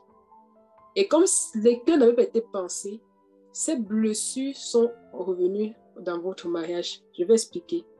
Par exemple, on a des blessures de rejet, les blessures d'abandon. Et j'ai remarqué que les blessures, par exemple, que l'on rencontre dans le couple, sont des mêmes catégories, classées de la même manière que les blessures que l'on a dans l'enfance. Que les blessures qu'on a dans l'enfance. Et on peut très bien expliquer ça. Une personne qui, dans son enfance, a connu le rejet, par exemple, parce que avec les parents avaient peut-être préféré son frère ou sa sœur à lui ou à elle. Cette personne va développer une attitude qui fait que lorsque demain, ayant le plus grand sourire, s'efforçant d'avoir la plus grande gentillesse, parce que c'est aussi ça une manifestation. Vous voyez les gens qui sont, je ne sais pas si vous avez remarqué, parfois il y a des gens qui sont très, très, très souriants. Mais autant ils sont souriants, autant ils sont venimeux quand ils se fâchent. Je ne sais pas si vous avez remarqué. C'est pour ça que personnellement, moi dans ma vie, je faisais beaucoup attention aux personnes qui sont très, très, très riantes, qui rient toujours tout le temps là. Parce que aussi très souvent, quand ils se fâchent, tu vois, il y a chez les Grecs, le dieu à double tête. Tu vois comment une autre face. En fait, quand on comprend que, en fait, ce sont les blessures qui ont donné à cette personne de développer ça. Et donc, du coup, Une personne comme ça, un jeune homme va rencontrer, il va trouver qu'elle est serviable, elle est sociable, elle sourit, elle apporte la bonne humeur. Mais le jour où il va passer sur ses pieds par mégarde, ou le jour où il y a une accumulation nette, et quand cette personne va se lâcher, il ne va plus reconnaître. Il ne va plus reconnaître. Et il va se dire à ce moment, ce sont les blessures, elles n'étaient pas comme ça quand on s'est marié. Non. Les blessures n'ont pas commencé dans le mariage. Les blessures ont commencé bien avant. C'est pour ça que c'est urgent, plus qu'urgent, de guérir des blessures. Je vous assure. Ça donne des trajectoires à nos vies que le Seigneur lui-même n'avait pas pensé ni imaginé. Que nous-mêmes, on n'avait pas pensé ni imaginé. Donc, c'est un sujet très sérieux, très profond. On ne pourra pas tout brosser aujourd'hui. Donc, voilà, ça c'est un point qu'on va voir. Alors, ce qu'il faut aussi pour guérir? Ça aussi, on parlera avec tous les différents types. Et aussi, on parlera bien évidemment de comment est-ce qu'on peut se protéger des futures blessures, surtout ceux qui sont identifiés. Comment est-ce qu'on peut aussi s'en protéger? Donc, lorsqu'on parle de blessures, d'accord, on a des blessures qui sont physiques, sur le corps, les lésions, les brûlures et tout ça, les coupures et tout ça. Mais il y a des blessures que l'on ne voit pas et qui sont au niveau de notre âme et qui se créent de plusieurs manières, avec une offense. Une offense. On t'a froissé. On t'a heurté. Quelqu'un a parlé, quelqu'un n'a pas utilisé le tact. Et vous savez que le tact dépend d'une personne à l'autre. Ah, le péché a beaucoup fatigué les hommes. Il y a des gens, tu vas leur dire ah, ça passe. D'autres personnes, il faut dire, avant de dire ah, il faut commencer par Z. Et juste parce que tu n'as pas été dans leur planning, leur procédure, leur processus, ce sont des personnes déjà qui sont blessées et qui vont te faire ressortir. Oui, mais il ne fallait pas me dire ça comme ça. Oui, mais je vous assure, mes frères, pas les compassions de Christ.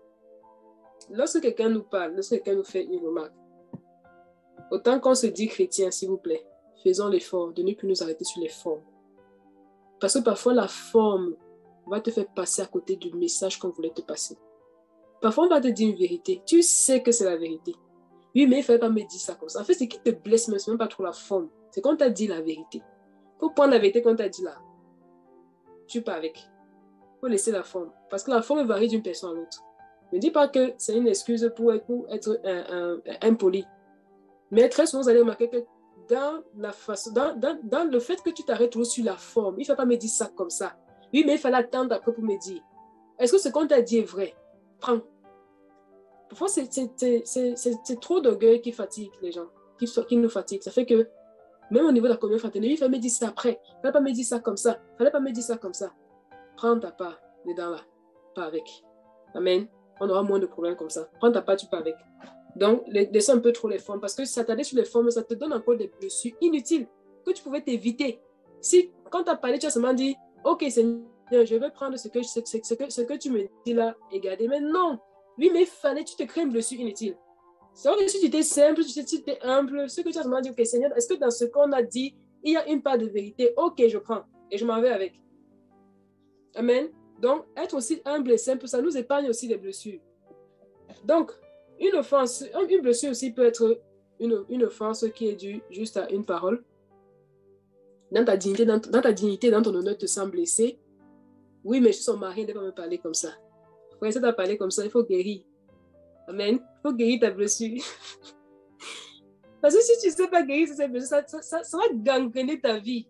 C'est chacun qui doit préserver son cœur autant qu'il peut. Il faut préserver ton cœur. Il ne faut pas donner son cœur comme ça. Si on t'a mal parlé, va seulement voir au Seigneur, Seigneur, maintenant si là, j'ai été blessé, guéris-moi. Mais il ne faut pas t'arrêter dessus et tout. Tu pries pour la personne, tu vas essayer de l'aider. Mais à ton niveau, essaye de surpasser les blessures en étant simple. Les blessures, comme je disais, peuvent être de plusieurs formes. Il y a les vérités qui dérangent. 1 Samuel 18, versets 7 à 8. 1 Samuel 18, versets 7 à 8. Et les femmes qui jouaient des instruments se répondaient les unes aux autres et disaient, Saül a frappé ses 1000 et David ses 10 000. Et Saül fut fort irrité et cette parole lui déplut. Elles ont donné, dit-il, 10 000 hommes à David et à moi 1000. Il ne lui manque donc plus que le royaume. Voilà. Donc, mon frère, c'est fait, cherche Jean 14, 12. Donc, on va bien avec cette première partie que Les femmes ont chanté. Nous aussi, on peut parfois éviter de faire certains commentaires pour préserver le cœur des gens. On fait des comparaisons qui sont inutiles. Ça blesse les gens. Donc, tant que nous aussi, on peut, évitons. Et c'est ce que je recommande, par exemple, aux mamans. Évitez de comparer vos enfants avec les autres. Évitez. Ah, mon enfant est plus grand. J'ai vu presque 90% des mamans que j'ai rencontrées. Elles sont dans trop de comparaisons. Si son enfant est plus intelligent que l'autre, elle est fière qu'elle ne parle pas parmi les gens. Ce n'est pas bien, je vous assure. C'est pas une bonne attitude. De cette comparaison, c'est comme ça qu'il crée des blessures inutiles. Et lorsque tu vas rentrer dans ton mariage avec, tu vas commencer maintenant à comparer ton mari, tu vas comparer ta femme. Tu vas créer une blessure de couple. En fait, la blessure là n'a pas commencé, ton couple, ça a commencé avant. Tu as une attitude de comparaison. Parce que ta fierté, ton identité vient du fait que tu dépasses quelqu'un. Ton enfant dépasse quelqu'un, ce n'est pas bien. Demande au Seigneur de vous libérer ça. Moi, j'ai demandé au Seigneur de me libérer de ça. J'ai demandé au Seigneur de me libérer de ça quand j'ai eu ma première fille. Tu es en train de comparer. J'ai dit, Seigneur, libère-moi de ça, ce n'est pas une bonne attitude. Ce n'est pas une bonne attitude. Demandons au Seigneur de nous libérer de ça. Amen. Et maman, on a grandi comme ça en Afrique. Parfois, tu rentres comme ça avec ton bulletin, elle veut seulement savoir qui te dépasse. Tu ne peux pas savoir si tu es au niveau de ta classe. Ce n'est pas ça qui intéresse. Qui te dépasse. Hein? Tu ne peux pas être premier. On ne valorise même pas ton effort que tu as fait. En te disant, tu ne peux pas être premier de la classe. Ce n'est même pas qu'elle va t'aider à faire les devoirs. Elle va même t'expliquer pour que tu comprennes. Non, c'est qu'il faut que tu dépasses quelqu'un. Comme ça, elle ne marche pas. Tu dis, mon enfant est premier. Et demain aussi, quand on a sémé ça en toi, parce que tu es blessé en te disant toujours que tu dois être plus fort que quelqu'un. Quand tu vas te marier, il faut toujours, quand tu seras parmi les sœurs à l'assemblée, que ton mari soit le plus grand de taille, qu'il soit le plus beau, le plus costaud, le plus clair, le plus métis, le plus ci, le plus ça, le plus blanc et tout, à cause des comparaisons. Donc, c'est pas bien, ça crée les blessures chez les gens. On a un cas ici, là. On a un cas ici avec Saül. Saül, on a dit quelque chose qui est vrai. D'accord? Et vous allez voir que si Saül avait peut-être laissé David à la tête de l'armée comme ça, c'est que lorsque la guerre où il est parti, il est mort entre les mains des Philistins. Il ne va mourir parce que le Seigneur avait dit qu'il devait délivrer Israël de la main des Philistins par la main de David. Donc, pour avoir été jaloux, pour avoir laissé que les paroles des gens qui étaient vraies, David était plus fort que lui. C'était vrai. Donc, il y a aussi des choses que si on compare et que c'est vrai là, vraiment, faisons l'effort que ça ne reste pas aussi une blessure en nous. Parce que sinon, ça va définir ta trajectoire. Maintenant, tu vas prendre ça, tu vas essayer maintenant de rentrer dans une compétition. Et quand Saül a entendu cette parole et que c'est devenu en lui une blessure, jusqu'à la fin de sa vie, il est devenu ennemi de David. Pourtant, il aimait David au départ. Donc, c'est aussi par là qu'on comprend aussi ce que nos paroles peuvent engendrer dans la vie des gens. Les femmes se répondaient l'une à l'autre. C'était devenu le chant. C'était devenu le danse. Ah, on a comparé David et Saül. Deux générations différentes, deux personnes différentes. Et ce sont qui les femmes? Oh Seigneur, aide-nous. Aide-nous. Donc, évitons ça, les comparaisons. Évitons les comparaisons. Un jour, je suis restée avec une soeur, et elle a sa fille qui avait à l'époque 10 ans et une autre. Elle me dit, regarde, ma fille est plus grande que toi. Elle est plus grande.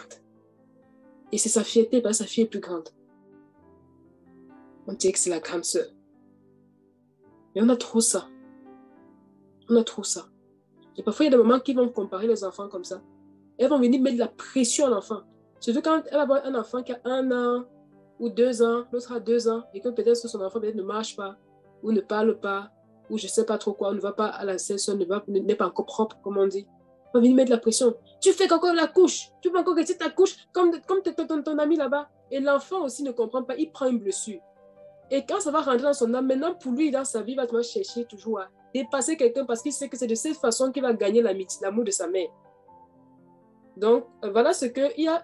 Quand les choses comme ça arrivent, que quelqu'un que tu as formé te dépasse, quelqu'un que tu as introduit dans le ministère te dépasse, quelqu'un que tu as encouragé dans la foi, commence à manifester plus d'onction, plus de compréhension de la parole, plus de connaissance de la parole que toi. Voici l'attitude qu'il faut avoir. On est dans Jean 14, 12, mon frère, s'il te plaît. Jean 14, verset 12. En vérité, je vous le dis, celui qui croit en moi fera aussi les œuvres que je fais, et il en fera de plus grandes, parce que je m'en vais au Père. Voilà. Donc, on voit que notre maître n'avait pas de problème à ce que quelqu'un le dépasse. Au contraire, il souhaitait même. Et quand moi j'ai compris ça, le Seigneur m'a enseigné dessus. J'ai dit, Seigneur, que toutes les personnes à qui j'ai enseigné la solution ne me dépassent. On doit souhaiter que tous ceux à qui on a enseigné un message me dépassent. Priez comme ça, je vous assure, va garder votre cœur de la jalousie. Priez de cette façon, va garder votre cœur de la jalousie. Quand au départ, tu as commencé à parler à quelqu'un, que la personne commence à parler à lui plus que toi. Si tu pries de cette façon-là, ton cœur n'aura pas de jalousie. Ton cœur sera épargné de la jalousie. Et un autre sujet de prière aussi pour contrecarrer ça, c'est quoi? C'est de dire, Seigneur, le Seigneur enseigne dans Luc 11 que quoi? Quand vous priez, dites notre Père qui est dans le ciel, que ton nom soit sanctifié, que ton règne vienne, que ta volonté qui est faite dans le ciel soit faite sur la terre. Lorsque tu penses à quelqu'un qui t'a même blessé et que tu dis, Seigneur, bénis-le, tu as prié, mais ce n'est pas excellent. Ce n'est pas excellent. Comment ça va devenir excellent? Tu dis, Seigneur, que ta volonté qui est faite dans le ciel soit faite sur la terre. Ça veut dire que, Seigneur, que les projets que tu as prévus pour ma soeur, mon frère qui m'a blessé, qui m'a brisé, s'accomplissent dans sa vie au nom de Jésus. Ça veut dire que si c'est une soeur qui a la grâce pour chanter, tu ne dois pas prier, tu ne dois pas être content si la soeur mise à la grâce, si la soeur ne chante pas les jours au piano. Non, Seigneur, tu as prévu que quoi? Pas sa voix, pas sa grâce, tu as prévu lui donner les chants célestes. Tu dis, Seigneur, donne-lui les chants célestes. Quand tu vas prier comme ça, ton cœur va guérir. Ton cœur va guérir. Et tu vas te réjouir de l'élévation de la sœur. Tu vas te réjouir quand le Seigneur va encore l'élever parce que tu as prié en disant, Seigneur, ta volonté dans le ciel. C'est-à-dire que tu dis, Seigneur, je veux la voir comme tu la vois. Je veux voir le frère comme tu le vois. Quand tu pries comme ça, ton cœur guérit. Ton cœur guérit. Parce que tu peux prier pour quelqu'un qui t'a offensé en disant tout le temps, Seigneur, pardonne, bénis-le, bénis-le. Tu restes blessé. Mais reste comme ça, tu dis, Seigneur, qu'est-ce que tu as même prévu pour lui? Tu as prévu qu'il soit prophète des nations. Seigneur, accomplis ça dans sa vie. Tu pries même au nom de Jésus pour que les démons qui peuvent empêcher, que son caractère qui peut empêcher, soit rabaissé par le Seigneur. Ça soigne le cœur. Moi, j'ai fait ça. Je vous assure, ça soigne le cœur. Quelqu'un t'a écrasé, prie pour lui. Prie pour lui. Pour que les bénédictions, la pluie se déversent dans sa vie. Pour qu'il prospère. Je vous dis, ça soigne. Et quand la personne augmente, ton cœur n'est pas coincé. Et quand il y a quelqu'un dans la salle, mais vous, il commence à parler avec l'onction là. Tu dis, Seigneur, quelle est ta volonté pour cette personne? C'est que ça augmente encore. Ça augmente pour faire quoi? Pour guérir les cœurs brisés. Pour que là où il travaille dans sa famille, tu pries comme ça, que lui l'accompagne encore. Ne vous mens pas. Pendant que tu pries comme ça, Dieu met encore ta part. Oui, je crois que quand on prie pour les gens là, ils sont la volonté de Dieu. En partant mettre celui sur eux là, il met encore ta part. Tu es sur le chemin. Il met et puis il va mettre là-bas. Et tu vas grandir. Amen. Donc, que chacun ressent dans son cœur. C'est ce que Saül devait s'en vanter, il devait être fier en disant, oui, c'est moi qui ai formé David. Il devait se reposer, David pas combattre, parce que David était un fils intègre. Mais il a tout de suite vu la royauté, sa devait être menacée, sa place qui devait être menacée. Tu as quelqu'un qui prophétise plus que toi, qui enseigne plus que toi. Donne-lui la grâce pour l'enseignement, donne le courage de l'enseigner. Il ne va pas prendre ta place. Si tu es dans l'intégrité, il va prendre ta place. Et s'il veut prendre ta place, le Seigneur va le chasser comme il a chassé Satan dessus. Il va partir un tiers d'ange. Un tiers d'ange là, qui devait rester au ciel, devait être corrompu. Il va dire, ok, partez, vous avez voulu partir. Et le Seigneur a épuré ton œuvre. Il a émondé. Parce que celui qui porte du fruit, mon Père l'émonde afin qu'il porte quoi? Plus de fruits. Mais il ne faut pas avoir peur. Il ne faut pas avoir peur. N'ayons pas peur. Amen. N'ayons pas peur. Le Seigneur peut donner la vision de rassembler des frères et vous priez. Toi, tu as la grâce prophétique d'évangélisation. Le Seigneur suscite au milieu de vous quelqu'un qui a la grâce pour l'enseignement. C'est parce qu'il va parler, les gens vont dire Amen, Amen, Amen, qu'il va prendre ta place. Si tu peux encourager encore, quand le Seigneur va augmenter pour lui, on n'augmente pas. Amen. C'est ça qui est la vérité. De toute façon, guérir des blessures. Donc, on continue avec avec notre frère Saül, parce que Saül, le roi, on continue notre frère David, donc Saül, le roi, avait un problème d'identité. Ce n'était pas quelqu'un qui se tenait devant le Seigneur. C'est pas quelqu'un qui se tenait devant le Seigneur. Il a bâti son premier hôtel après 2 ans, je crois que c'était 3 exactement, de règne. Vous vous rendez compte? 3 ans qu'il a bâti son premier hôtel à Yahweh. Son premier hôtel, c'était pas un adorateur. Pourtant, la parole nous dit dans 1 Samuel, dit que Yahweh a changé son cœur. Yahweh avait changé son cœur pour lui donner un cœur capable de le servir, mais il n'a pas entretenu ce cœur avec quoi? L'eau de la parole. Et qu'est-ce que ce cœur est devenu? Ce cœur est devenu comme le cœur qu'il avait eu avant. Alors quand lui a dit, Seigneur, change mon cœur. Il va changer son cœur. Mais il ne connaissait pas son identité. Voilà pourquoi lorsque le Seigneur a demandé qu'il exerce sa vengeance sur les Amalécites, qu'est-ce qu'il a fait? Il a dit que j'ai conservé les bœufs parce que le peuple. Donc, on voit que c'est quelqu'un qui avait un problème avec il avait un problème avec l'intimité avec le Seigneur. Comme il avait un problème d'intimité au Seigneur, il pouvait balloter de tout côté, quoi. On pouvait facilement l'entraîner ici, l'entraîner là-bas, parce qu'il n'était pas stable. Il était vraiment comme celui qui est ballotté par les flots d'eau ça et là sur la mer, parce qu'il ne se tient pas. Il n'est pas fixé, enraciné dans le Seigneur. On va un peu parler de quelques types de blessures. On va bon s'aborder ça. Alors, parmi les classifications des blessures, il y a 5 grands types de blessures. Donc, la première blessure, c'est la blessure. La première blessure qu'on va aborder ensemble, c'est la blessure de rejet. La blessure de rejet. Et beaucoup de personnes vivent ça dans leur couple. Mais comme je dis, et comme j'ai vu à travers aussi la parole aussi, quand j'ai fait un peu de recherche au niveau des articles des psys et tout ça. Donc, très souvent, les blessures que vous voyez que vous vivez dans vos couples n'ont pas commencé dans vos couples. Mais vous les avez eues depuis parfois certaines depuis votre enfance. Dans la première blessure, par exemple, la blessure de rejet, c'est la blessure qui est, selon eux, la plus profonde, la plus importante à gérer. Pourquoi? Parce que la blessure de rejet, qui est une blessure émotionnelle, ça vient du fait qu'une personne, ça vient d'une personne qui ne se sent pas aimée. Et je peux vous assurer que beaucoup de suicides viennent de ça. C'est la conséquence du fait que beaucoup ne se sentent pas aimés. Beaucoup ne se sentent pas aimés. Se sentent rejetés par la personne qu'ils aiment. Mon mari avait une collègue son fils était suicidé à cause d'une fille. Beaucoup se suicident comme ça à cause d'une fille parce que la fille ne l'aime plus. La fille veut le quitter. Il décide de mettre sa mort sur la conscience de la fille. Il va se suicider. Pourquoi? Parce qu'il y a eu un sentiment de rejet. Et le sentiment de rejet, voici comment est-ce que la blessure de rejet, voici comment est-ce que ça se manifeste. Une des manifestations, c'est que tu développes une dépendance affective. Parce que ta plus grande peur, c'est quoi? C'est la solitude. C'est la peur d'être seul. Ta plus grande peur, c'est la peur d'être seul. Donc, s'il y a une femme qui a peur d'être seule, et parfois aussi, cette peur d'être seule fait que, parfois quand une femme rencontre un homme, elle l'aime vraiment, mais parfois elle va rentrer dans la compromission. Ils vont aller ensemble avant de se marier parce qu'elle a peur qu'on la laisse. Et elle a peur que le monsieur l'abandonne. Elle a peur que le monsieur l'abandonne. Ça mène à quoi? La compromission. Il y a des femmes qui laissent que leur époux viole des enfants qu'ils ont, leurs filles qu'ils ont menées dans le mariage. Parce que si tu ne laisses pas, moi je m'en vais. Or, elle ne veut pas non se mettre seule, elle ne veut pas essuyer d'être sans mari. Elle va laisser faire. Ce sont des blessures qui causent ça, je vous assure.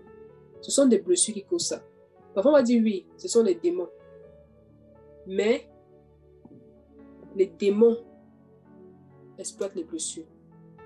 Passe par d'autres personnes pour te causer une blessure. Mais si tu n'es pas guéri, voilà ce qui va se passer. Cette dépendance affective.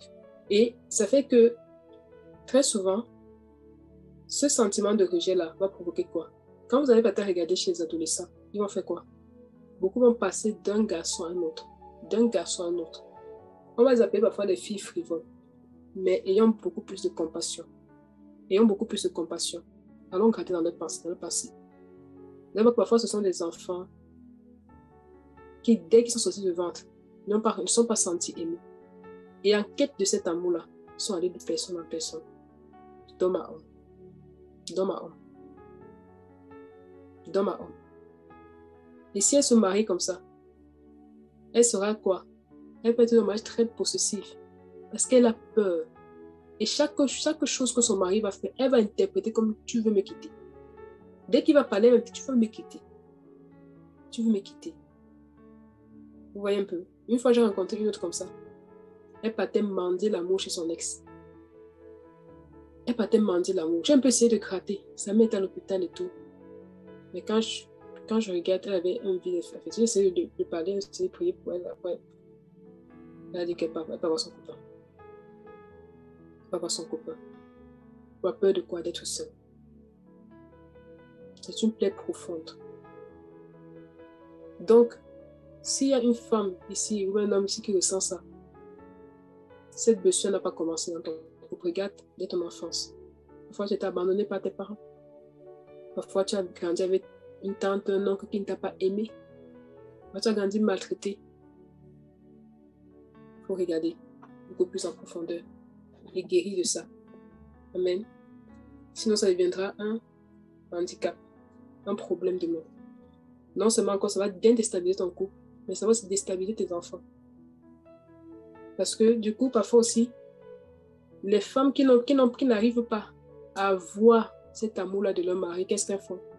Parfois, elles se rabattent sur les enfants pour essayer de mendier cet amour au niveau des enfants. En rendant les enfants, en faisant des enfants des bébés qui ne vont jamais grandir. Parce qu'il faut toujours que l'enfant soit sous ses jupons, parce qu'elle a besoin de se sentir aimée et ne jamais être dans la solitude. Et l'impact des enfants, c'est quoi? C'est que les enfants ne sont pas assez robustes émotionnellement pour leur donner cet amour que Christ peut leur donner. Les enfants ne sont pas assez robustes pour combler ce vide que Christ peut combler. Du coup, soit sur l'enfant, ça peut amener un manque de maturité. L'enfant ne grandit pas bien, l'enfant n'est pas assez mature parce que l'enfant n'a pas été élevé de manière à affronter les difficultés de la vie. Et la maman l'a toujours protégé en espérant avoir un bébé, même à 40 ans, 50 ans. Vous allez voir parfois même les hommes, certains hommes ne restent même pas longtemps dans le couple. Allez voir comment ils ont été élevés, comme des bébés. Allez voir quand la maman a un sentiment de rejet. Elle a élevé l'enfant comme ça. Je vous assure, ça détruit les couples. Ça fait que tu produis un enfant qui n'est pas équilibré dans la société. Qui n'est pas équilibré dans la société. Quand il sort de la maison, tout ce qu'il veut, c'est rentrer à la maison. Passer à la maison, le confort, il est au chaud. Il n'est pas prêt à affronter les difficultés de la maison. Et quand en étudiant ce thème, je me suis rendu compte combien les blessures peuvent donner à nos enfants une destinée qui n'était pas du Seigneur. Quand le Seigneur dit qu'il est venu guérir les cœurs brisés, c'est un sujet très sérieux. C'est un sujet très, très, très sérieux. Quelle que soit la blessure que tu as transportée, si tu ne guéris pas de ça, quelqu'un écopera les fruits que tu vas produire tes enfants, ton foyer. Quelqu'un écopera. Parfois, il y a des personnes aussi qui sont vides d'amour. Parce qu'ils n'ont pas reçu cet amour-là. Vides d'amour à donner à leur enfant. Vides d'amour. Ils ne vont pas les supporter tout ça. Et regardez, beaucoup de personnes de la société européenne n'arrivent pas à faire quoi? N'arrivent pas à aimer les enfants. N'arrivent pas à les supporter. Le confinement a fait que les parents, c'était même parfois se demander si les parents sont les parents qui ont mieux monté ses enfants. Beaucoup de parents ne supportent pas. C'est vraiment incroyable. Je vous assure. C'est incroyable. Parce que du lundi au vendredi, l'enfant à l'école, il rentre tard. Parfois, il rentre à la crèche à la garderie. Il rentre et il mange, il dort. Le samedi, des activités. Le dimanche, peut-être on sort manger, si on fait un truc. Mais ça fait que confiner dans une maison des enfants. Beaucoup ont cru qu'ils allaient mourir ici en Europe. Beaucoup ont cru qu'ils allaient mourir. C'était à croire qu'ils s'essaient de leurs propres enfants. C'était vraiment se demander si s'essaient de leurs propres enfants. Qui déjà pas peur du rejet, ayant rencontré le Seigneur, mais n'ayant pas été guérie du rejet dont elle avait vécu depuis son enfance, ça fait que lorsque le monsieur avec qui elle devait se marier a dit si on ne va pas ensemble sexuellement pendant les procédures de mariage, je ne veux pas t'épouser, je vais partir. Et ayant d'abord résisté, le monsieur est parti. Et après, il est revenu, elle a cédé de peur qu'il ne s'en aille. Vous voyez un peu? Et cette maman s'est mariée et tout. Et après, plus tard, avec quelques enfants, le monsieur a quand même trompé. Il a eu plusieurs enfants, plusieurs femmes dehors. Et le fait de quémander l'amour a fait que très souvent, ce qu'elle fait, c'est que pour avoir un sujet de conversation avec le monsieur, elle va appeler ce monsieur pour accuser les enfants. Vous voyez un peu. Elle va appeler le monsieur pour passer le temps à accuser les enfants. Elle dit, tel enfant a fait ceci, il a fait cela, il a fait ceci, il a fait cela. Pourquoi? Parce que pour elle, elle se dit qu'en le faisant, je vais essayer d'être loyale avec mon mari pour lui dire tout ce qui se passe dans la maison quand il n'est pas là. Mais la conséquence, c'est quoi? C'est qu'elle détruit les enfants. Elle détruit la relation entre père et enfant. Elle abîme sa maison. Mais la bonne nouvelle, c'est que le Seigneur aussi est là pour combler les cœurs qui sont vides. Le Seigneur comble les cœurs vides. Le Seigneur comble les cœurs vides. Donc, si tu ressens toujours le besoin, parfois vous pouvez voir ça avec vos enfants aussi. Il y a des enfants qui aiment beaucoup accuser les autres. Parfois, c'est parce qu'ils veulent gagner votre amour. Ça va être un signe que l'enfant est dans une dépendance affective. Il veut à tout prix gagner votre amour et vous prouver que il va être loyal avec vous. Pour qu'en retour, étant fier du reportage qu'il a fait, vous puissiez lui donner un peu d'amour. Et donc, on a un cas, une autre manifestation de la blessure de rejet, c'est quoi? C'est que aussi la société, tu n'oses pas trop. Pourquoi? Parce que tu as peur que ce que tu fais va se gâter et de nouveau, on va te critiquer. Et si tu rentres au mariage avec ça, une des choses que ça peut te causer au mariage, c'est quoi? C'est que, par exemple, très souvent, les personnes qui n'osent pas trop vont épouser les personnes qui sont très entrepreneurs. Et le fait que parfois les deux ne marchent pas ensemble va faire que celui qui est très entrepreneur va passer le temps à critiquer celle ou celui qui n'est pas entrepreneur. Et ça, vous avez remarqué ça. Et ça va devenir un problème à la maison. C'est que moi, je veux faire un truc, tu ne me soutiens pas. Je te demande de faire ça, tu ne bouges pas ton petit doigt. Mais parce que tu n'as pas compris qu'en fait, si ton mari ou ta femme a peur de prendre des risques, a peur de se jeter, c'est parce que quelque part, dans son enfance, il a développé, il a eu un moment donné où il ne s'est pas senti aimé. Et parce qu'il ne s'est pas senti aimé, cette personne a eu peur de pouvoir faire des choses qui vont faire qu'en retour, il sera encore blâmé. C'est un sentiment de rejet dont on doit guérir. Il n'y a pas la prise des initiatives, c'est un sentiment de rejet. Et vous allez voir que cette personne peut à un moment donné dire, ok, je suis passé dessus, j'ai trouvé un travail, j'ai des amis, je m'épanouis, tout ça. Mais quand tu vas te marier, ça va te rattraper. Parce que tu vas épouser du coup quelqu'un qui ne va pas comprendre que ça c'est une blessure et que lui, il doit soigner. Parce que si lui, en tant que marié, si tu ne t'intéresses pas aux blessures de ton conjoint ou de ta conjointe, ce que ça va faire, c'est que ça va venir endommager votre mariage. Voilà pourquoi c'est important. Moi, quand je me suis mariée, j'ai essayé de comprendre le vécu de mon mari. Des réactions qu'il avait que je trouvais que non, c'est un peu un genre. Moi, je sais creuser que, ok, telle personne, ta réaction, je sais comment. Et à chaque fois, je vois comment est-ce que je peux l'aider. C'est important que pour les mariés, vous vous intéressez au vécu, aux blessures. Ne dites pas seulement qu'il a vécu comme ça, elle a vécu comme ça, on a trop tapé. Si cette personne ne guérit pas, tu auras à la maison quelqu'un soit qui est vide d'affection. Tu auras à la maison mari, une femme vide d'affection. Tu vas te fâcher que moi je lui fais le câlin tout le temps, il ne fait pas. Tu vas prendre une blessure, mais le problème est plus profond que ça vient de son enfance. C'est quelqu'un qui doit guérir. C'est quelqu'un qui doit guérir. Parce qu'on ne donne que ce que l'on a. La bonne volonté, quand elle existe, elle fait en fonction de ce qu'elle a et non de ce qu'elle n'a pas. Or, ce que tu as donné à une personne, c'est quoi? C'est que parce que tu veux l'améliorer. Or, toi-même, tu es blessé. Donc, tu vas parler avec tes blessures, tu vas le blesser. Lui, blessé, il va te donner ce qu'il a, il va te blesser. Et vous allez passer à vous blesser comme ça. Donc, si tu es marié, que tu ne t'es jamais intéressé, ou bien si tu es en procédure, ou que tu ne t'es déjà pas intéressé au vécu de celui avec qui tu veux rester, au vécu pour comprendre ses blessures. C'est qu'il a, parfois, on peut poser des personnes qui ont vécu des choses, des scènes traumatisantes dont ils n'ont jamais osé parler. Il faut aller gratter. Il faut dire, est-ce que tu as quelque chose, est-ce que tu as une souffrance que tu n'arrives pas à parler, que tu n'as même parlé à personne? Il faut partir chercher ça. Ça va vous rattraper. Et vous allez appeler ça des blessures dans le couple, mais je vous assure, ça a commencé bien avant. Ça a commencé très, très bien avant. Donc, ceci, c'est un message pour dire au couple, aidons-nous. Amen. Aidons-nous. Aidons-nous. Aidons-nous. On ne se marie pas seulement parce que bisous, bisous, on s'aime, on s'aime. Aidons-nous pour nous construire, pour être équilibrés. Et lorsque cette frustration est passée, on a un homme, on a une femme très équilibrée, que l'Esprit de Dieu commence à agiter. Pourquoi? Parce que quand l'Esprit de Dieu vient, il dit, je viens guérir ton cœur. Or, parfois, ce sont des sujets qui sont tellement enflus en nous qu'on ne veut même pas que le Seigneur réveille pour pouvoir guérir. Ça fait que lui, du Seigneur, ne peut pas agir avec efficacité en nous parce que le Seigneur a encore des choses qu'il doit d'abord nettoyer qu'on ne veut pas qu'il nettoie. Et donc, il n'y a pas une progression. C'est pour ça que quand je vois personnellement, c'est moi mon point de vue, mon avis à moi. Quand je vois un homme et une femme dans un couple qui ne s'entendent pas et que les deux sont seulement dans la prédication, personnellement, j'ai très peur. Personnellement, je suis très effrayée. Les deux sont seulement en train de parler. On va parler d'un couple, le monsieur prêche sur WhatsApp, la femme prêche sur WhatsApp, et les deux s'entendent pas à la maison. Frère, je vous assure, c'est effrayant. Parce que quand l'Esprit de Dieu vient t'animer, il va d'abord régler ton cœur, il va régler à l'intérieur. Ce n'est pas poussé par l'Esprit que je te comprends. Ce n'est pas poussé par l'Esprit. Ce n'est pas poussé par l'Esprit. Et je peux donner un témoignage d'une de mes soeurs qui est ici, qui m'a beaucoup encouragée.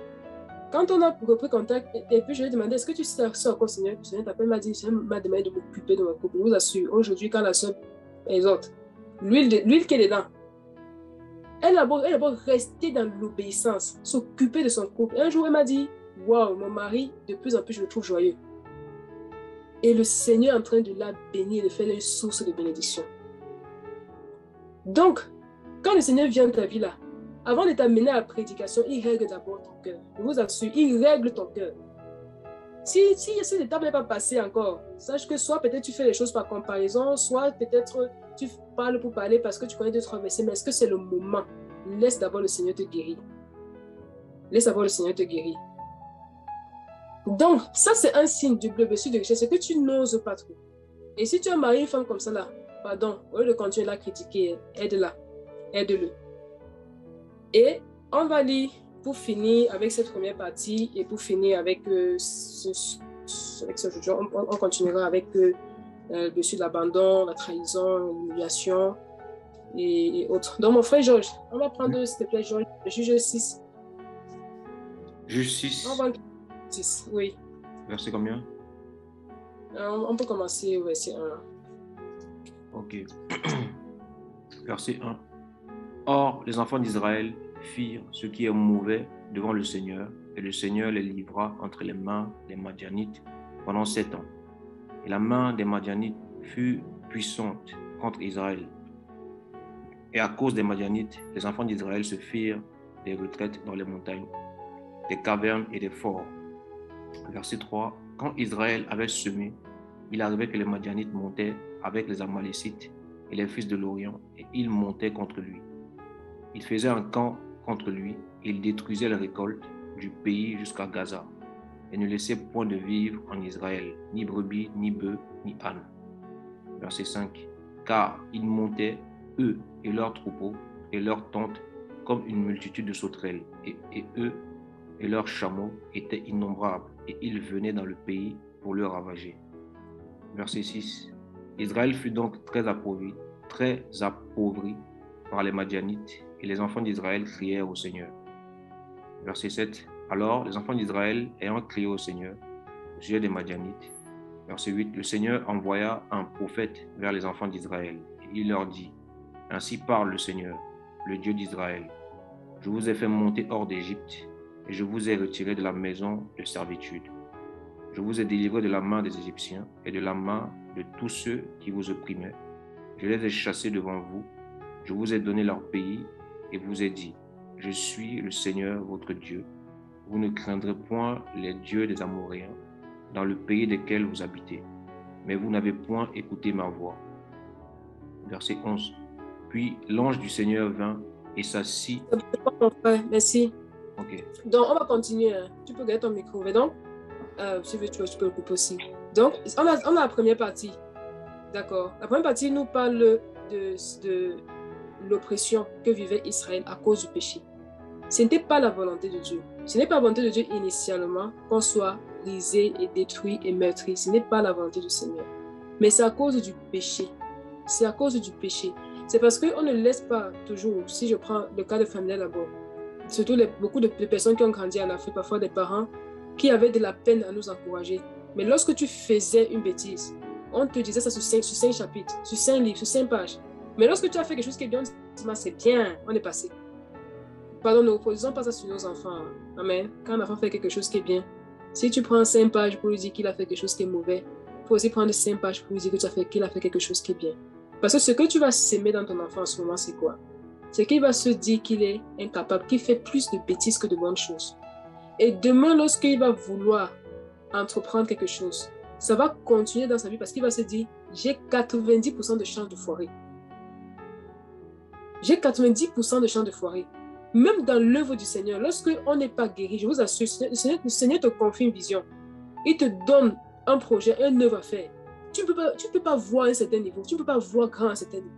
Pourquoi? Parce que tu as été amoindri. Parce qu'on t'a volé tout. Comme les Madianites venaient voler Israël à cause du péché. Le Seigneur n'a pas voulu qu'on ait des parents qui nous oppriment, qui nous dépouillent de nos capacités, qui viennent voler nos capacités. En remplaçant, par quoi? Les frustrations. Ils viennent tout prendre. On te laisse avec les blessures. Tu pars à l'école déjà amoindri. Tu tentes de rentrer avec une autre qu'il ne faut pas. C'est la bastonnade encore. Peut-être beaucoup ici ont eu des parents ou des aînés qui les aidaient à table avec le fouet. Déjà, quand même à l'école, quand on te dit 2 plus 2, tu ne sais pas dire que c'est 4. Dans ça, du 2 plus 2, tu ne sais pas c'est 4. Ils passent le fouet sur ton dos. On te fait la balançoire. La balançoire, c'est on attrape tes mains, on attrape tes pieds. Donc, on appelle des élèves, 4 élèves, chacun attrape un pied et une main. Et l'enseignant fouette, parfois il fouette, ça prend le dos, le bas du dos. Vous vous rendez compte? Pour que tu retiennes que 2 plus 2 font 4. 2 plus 2 font 4. Regardez un peu la frustration dans laquelle on grandit. Ça, c'est à l'école. Tu rentres encore à la maison, c'est la même chose. Tu n'as pas de parents qui te valorisent. Du coup, qu'est-ce que ça fait? Ça fait que tu ne peux pas être productif. Tu ne peux pas entreprendre. Tu vas te formater à retenir ce qu'on t'a dit, c'est tout. Tu ne peux pas prendre des initiatives parce que parfois, on va te poser une question et que tu veux répondre de toi-même. Avant d'avoir fini la phrase, on t'a déjà giflé. On t'a déjà frappé. Beaucoup ont vécu ça. Nous, on nous fouettait à l'école. Quand moi, je me rappelle, beaucoup moins de... Quand parfois, je me levais le matin, je ne voulais pas partir à l'école. Parce que tu imagines le vendredi, le jour de contrôle. Excusez-moi, mais on doublait souvent les caleçons parce qu'il ne faut pas qu'en fouettant, ça te fasse trop mal. Tu mets un jean, tu mets un habit lourd. Parce que quand l'enseignant passe, il dit, telle question. Celui-ci ne connaît pas, on le fouette. L'autre ne connaît pas, on le fouette. Un jour, mon enseignant a fait ça. Il a fouetté toute la classe. Parce qu'on ne connaissait pas la réponse. Vous vous rendez compte? Une seule question, il a fouetté toute la classe. C'est même pas d'abord celui qui l'a enseigné réellement ça. C'est même pas celui qui a pris le temps de faire comprendre, de faire assimiler ça. Maintenant, quand tu grandis comme ça, où tu as peur que ce que tu dis en permanence est une bêtise. Si maintenant tu arrives même dans ton foyer et que ton mari aussi parfois te fait croire aussi que ce que tu dis est une bêtise, qu'est-ce que tu fais? Les mêmes blessures que tu avais vécues dans l'enfance font qu'on va se réveiller en toi. Même au boulot, tu auras de la peine à parler parce que tu auras peur en permanence que ce que tu dis est une bêtise. Et parfois, on peut voir le comportement, il y a des personnes qui n'osent pas, qui n'arrivent pas à parler à haute voix. Ils parlent tout doucement quand ils veulent s'exprimer. Parfois, ce n'est pas que c'est leur nature, mais parce que depuis qu'il est petit, il sait que ce qu'il dit est déjà à 80% une bêtise. Est déjà à 80% une bêtise. Et même quand tu vas te marier, tu ne vas pas parfois donner tes avis propres parce que à 80%, tu sais que ce que tu dis en général, c'est une bêtise. C'est une bêtise. Et on a ici le cas de qui? D'Israël. À cause du péché, ils avaient été dépouillés par les Madianites. Dépouillés. Et ça n'a pas été sans conséquence sur les Israélites. Donc, mon frère, continue la lecture, s'il te plaît, avec Gédéon. Ça n'a pas été sans conséquence. Verset 11. Puis l'ange du Seigneur vint et s'assit sous le térébinthe d'Ophra qui appartenait à Joas, l'Abiézérite. Et Gédéon, son fils, battait du froment dans le pressoir pour le soustraire aux Madianites. Et l'ange du Seigneur lui apparut et lui dit, « Vaillant guerrier, le Seigneur est avec toi. » Et Gédéon lui répondit, « Hélas, mon Seigneur, si le Seigneur est avec nous, pourquoi donc toutes ces choses nous sont-elles arrivées? Et où sont toutes ces merveilles que nos pères nous ont racontées en disant, le Seigneur ne nous a-t-il pas fait monter hors d'Égypte? Car... Voilà. Oui, vas-y, mon frère, tu peux finir le verset. Car maintenant le Seigneur nous a abandonnés et nous a livrés entre les mains des Madianites. Voilà. Donc, alors, dans les blessures, il y a le sentiment de rejet qui est différent du sentiment d'abandon. Mais le sentiment d'abandon peut aller jusqu'au sentiment de rejet. Et ce que j'ai déjà ressenti ici, c'était le sentiment de rejet. Il dit, ou si le Seigneur est avec nous, où sont donc tous les miracles que nos pères nous ont racontés? Voilà, maintenant le Seigneur nous a fait quoi? Un, abandonné, et même, il nous a livré entre les mains, et même, il nous a rejetés. Et même, il nous a rejetés. Donc, du coup, ce que ça a produit chez Gédéon, c'était quoi? Une dévalorisation de sa personne. Une incapacité à pouvoir faire quoi que ce soit. Et c'est notre cas ici beaucoup. C'est pour ça que, je vous assure, on regarde le monde aujourd'hui, on a l'impression que les chrétiens sont inexistants. Alors que quand on lit les Écritures, en fait, ils bouleversaient le monde. Pourquoi? Parce que l'armée de Dieu est composée des blessés. Actuellement, si l'armée de Dieu sur terre là est remplie des blessés. Donc, si le Seigneur te confirme une vision comme ça à quelqu'un, qui est toujours en train de voir qu'il ne peut pas. Beaucoup de sœurs, par exemple, même des assemblées, les autres, pas pourquoi. Parce qu'elles savent qu'en fait, ce qu'elles vont dire n'aura pas de sens. Beaucoup de sœurs, en fait, ce sont les blessures qui font ça. C'est pour ça qu'ayant le regard prophétique, comprenons ça et allons penser nos sœurs, qu'elles comprennent que non, ce n'est pas une concurrence en faveur des frères, ce n'est pas ça. C'est que si tu as reçu un éclairage par rapport à un verset qui peut aider l'autre, tu partages et c'est tout. Ce n'est pas ça qui te donne de la valeur pour que quelqu'un d'autre passe ou quoi que ce soit. D'accord? Si on dit qu'on va chanter, oui, nous sommes les premiers à chanter. Pourquoi? Dans les chants, on va commencer à comparer nos voix. Une personne chante, tu vas aussi chanter comme ça. Parce que c'est comme ça que c'est beau. Mais si on dit que, ok, tu as reçu est-ce que quelqu'un a reçu quelque chose? Tu as passé la semaine à recevoir des choses. Communique alors. Tu ne veux pas. Ce sont les blessures qui font ça. Ce n'est pas un comportement normal. Et ce n'est pas un comportement qui donne d'avancer. Ce n'est pas un comportement normal. Donc, mon frère, tu peux continuer la lecture, s'il te plaît. On va voir ce que ce sentier blessure de rejet a produit profondément dans Gédéon. Verset 14. Et le Seigneur tourna sa face vers lui et lui dit, va avec cette force que tu as et délivre Israël de la main des Madianites. N'est-ce pas moi qui t'envoie? Et il lui répondit, hélas, mon Seigneur, avec quoi délivrerai-je Israël?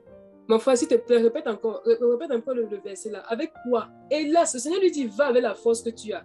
Permets un peu que je mette encore une pause ici. Va avec la force que tu as. Ça veut dire que malgré le fait que tes parents t'ont dépouillé, qui n'était pas leur volonté, ils le faisaient parce que c'est ce qu'ils ont reçu. Parce que je bénis le Seigneur vraiment pour ceux qui ne savent pas si ce sont les prières qu'ils ont fait, mais de moins en moins on frappe les enfants dans les écoles. De moins en moins en Afrique, les parents sont sauvages sur les enfants. Il y a des parents qui tapent les enfants tellement que les enfants s'évanouissent. Est-ce que vous vous rendez compte? Je connais un comme ça là qui a beaucoup ramé pour réussir ses examens. Et quand tu regardes son père l'a tapé parce qu'il s'est évanoui. Vous vous rendez compte? Un père qui a l'habitude de taper l'enfant parce que l'enfant s'évanouit. S'évanouit, perd connaissance sous les coups de son père. Quelle confiance en soi il peut avoir dans la société? Quelle confiance en soi il peut avoir dans la société? Et demain, quel mari sera-t-il s'il n'est pas guéri? Quelqu'un comme ça, quel mari sera-t-il? À un moment donné, son père va plus le taper parce que son père est fatigué, parce que lui, il est grand. Il va trouver un moyen de s'épanouir, il va rire. Mais c'est une blessure qui transporte. C'est une blessure qui transporte. Et quand le Seigneur va parler ici à Gédéon, il va lui dire, va avec la force que tu as. Donc le Seigneur nous informe que malgré le fait qu'ils ont pris, ils n'ont pas tout pris. La preuve, c'est que Gédéon battait le froment pour garder. Donc ils n'ont pas tout pris. Il y a quelque chose que le Seigneur a mis en nous. Amen. Qu'il a caché en nous. Comme le prêtre Jéhoiada avait caché le roi Joas, le fils du roi, quand Athalie, la reine, tuait tous les enfants des descendants de la royauté. Le Seigneur avait caché quelqu'un. Il a caché quelque chose en toi. Amen. À partir de ça, il va faire quelque chose d'extraordinaire. Si tu poses ta foi dans ce que le Seigneur a dit de toi, quand tu t'es converti, le Seigneur est venu cacher quelque chose en toi. Amen. L'identité est venue avec son esprit de force, mettre quelque chose à toi. Si tu poses ta foi dedans. Mon frère, continuons s'il te plaît. Et il lui répondit, hélas, mon Seigneur, avec quoi délivrerai-je Israël? Voici mon millier est le plus pauvre en Manassé, et je suis le plus petit dans la maison de mon père. Et le Seigneur lui dit, parce que je serai avec toi, tu battras les Madianites comme un seul homme. Et Gédéon lui dit, si j'ai trouvé grâce à tes yeux, Donne-moi un signe que c'est toi qui me parles. Ne t'éloigne point d'ici, jusqu'à ce que je revienne auprès de toi, que j'apporte mon offrande et que je la dépose devant toi. Et il dit, je resterai jusqu'à ce que tu reviennes.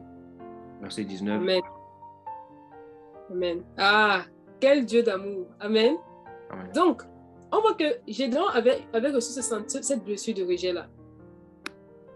Mais le Seigneur est venu quand même le choisir, le qualifier pour faire quoi? Pour accomplir une œuvre excellente. Pour que des déserts, des étangs d'eau, des sources d'eau jaillissent. Des sources d'eau jaillissent. Et c'est ce message-là aussi, au niveau des blessures de rejet, comme je vais apporter à quelqu'un aujourd'hui. Du désert. On t'a rendu désert parce qu'on a tout dépouillé. Le Seigneur a caché quelque chose en toi. Le jour où tu l'as accepté. Le Seigneur a caché quelque chose en toi parce qu'il n'a pas permis qu'on te prenne tout. Maintenant, si tu poses ta foi en lui, il dit, va, je serai avec toi. Va, je serai avec toi. Va, je serai avec toi. Va, je serai avec toi. Amen. Donc, comme le Seigneur t'a apparu sous une forme humaine, l'ange de Yahweh est apparu. L'ange est apparu pour parler à Gédéon, pour lui dire, va avec la force que tu as. Va avec la force que tu as. Et Gédéon dit, qui est-ce que je suis moi? Mon troupeau est le plus petit. Voilà, c'est comme ça qu'on fait. Donc, quand on ne renonce pas à sa volonté, quand le Seigneur vient nous appeler pour nous qualifier un œuvre, on dit quoi? Ah, Seigneur, moi, je suis rien. Seigneur, je ne sais pas parler. Ça, si tu es comme ça, là, c'est ce sentiment de cette blessure de rejet qui te dérange. Il faut guérir. Amen. Il faut guérir de ça. Comme ça, là, il y a plein de peuples. Aujourd'hui, moi, si lui a appris, il a obéi. Beaucoup comme ça, on n'obéit pas au Seigneur. Et voilà comment l'armée du Seigneur ne gagne pas du terrain. On ne va pas conquérir les territoires que le Seigneur voulait qu'on conquiert parce qu'on est dans la même configuration que Josué. Josué a battu tout. Mais il faut soumettre les territoires au Seigneur. Et le Seigneur compte sur son armée, telle l'armée d'Israël, en Israël, pour pouvoir soumettre des territoires. Mais un soldat blessé ne peut pas partir en guerre. Il ne sera pas efficace. Il ne sera pas efficace. Donc, si tu regardes aujourd'hui à ta vie, à ton passé, et que tu te rends compte que tu as été dévalorisé par ceux qui devaient te donner de la valeur, et que cela a produit en toi une incapacité. Le Seigneur te parle comme il parle à Gédéon, vaillant héros. Parce que le Seigneur nous a sauvés pour faire quoi? Pour sauver nos familles. Mais si on accepte l'identité que le Seigneur nous donne, cette identité-là, cette acceptation-là, cette foi qu'on pose sur la parole du Seigneur, cette vérité qu'on reçoit là, va nous affranchir de la blessure de rejet, va nous affranchir des liens d'incapacité dans lesquels on avait été tissés, va nous affranchir. Aujourd'hui, ne regarde plus ton troupeau est le plus petit, est le plus petit. Je suis parmi les sœurs, je suis la plus petite. Seigneur, mon appel, c'est comment quand le Seigneur te montre ton appel? Est-ce que tu es sûr que tu vas rentrer dedans? Tu vas tout trouver une autre raison. Je ne chante pas bien comme tel, je ne prêche pas bien comme tel. Tu vas tout chercher une raison. Si on se met sur de quelqu'un qui va tout à partager, plein de choses qu'on a reçues, on ne veut pas partager pour édifier le corps à cause des blessures. À cause des blessures. Si ça se manifeste dans ton caractère, il faut changer ça. Le Seigneur peut changer ça. Le Seigneur veut changer ça. Il veut toucher ça du doigt. Amen. Parce que l'armée du Seigneur doit être forte. On est sur terre, on doit avoir la vision de l'armée. On est une armée. On est une armée. Et les soldats blessés ne peuvent pas aller en guerre. Voilà pourquoi il dit l'esprit de Seigneur sur moi parce qu'il m'a oint pour évangéliser les pauvres, pour guérir ceux qui ont le cœur brisé. Pour guérir ceux qui ont le cœur brisé. Tu peux conduire une œuvre, mais si tu es blessé, tu n'iras pas loin avec. Tu vas saigner jusqu'à mourir.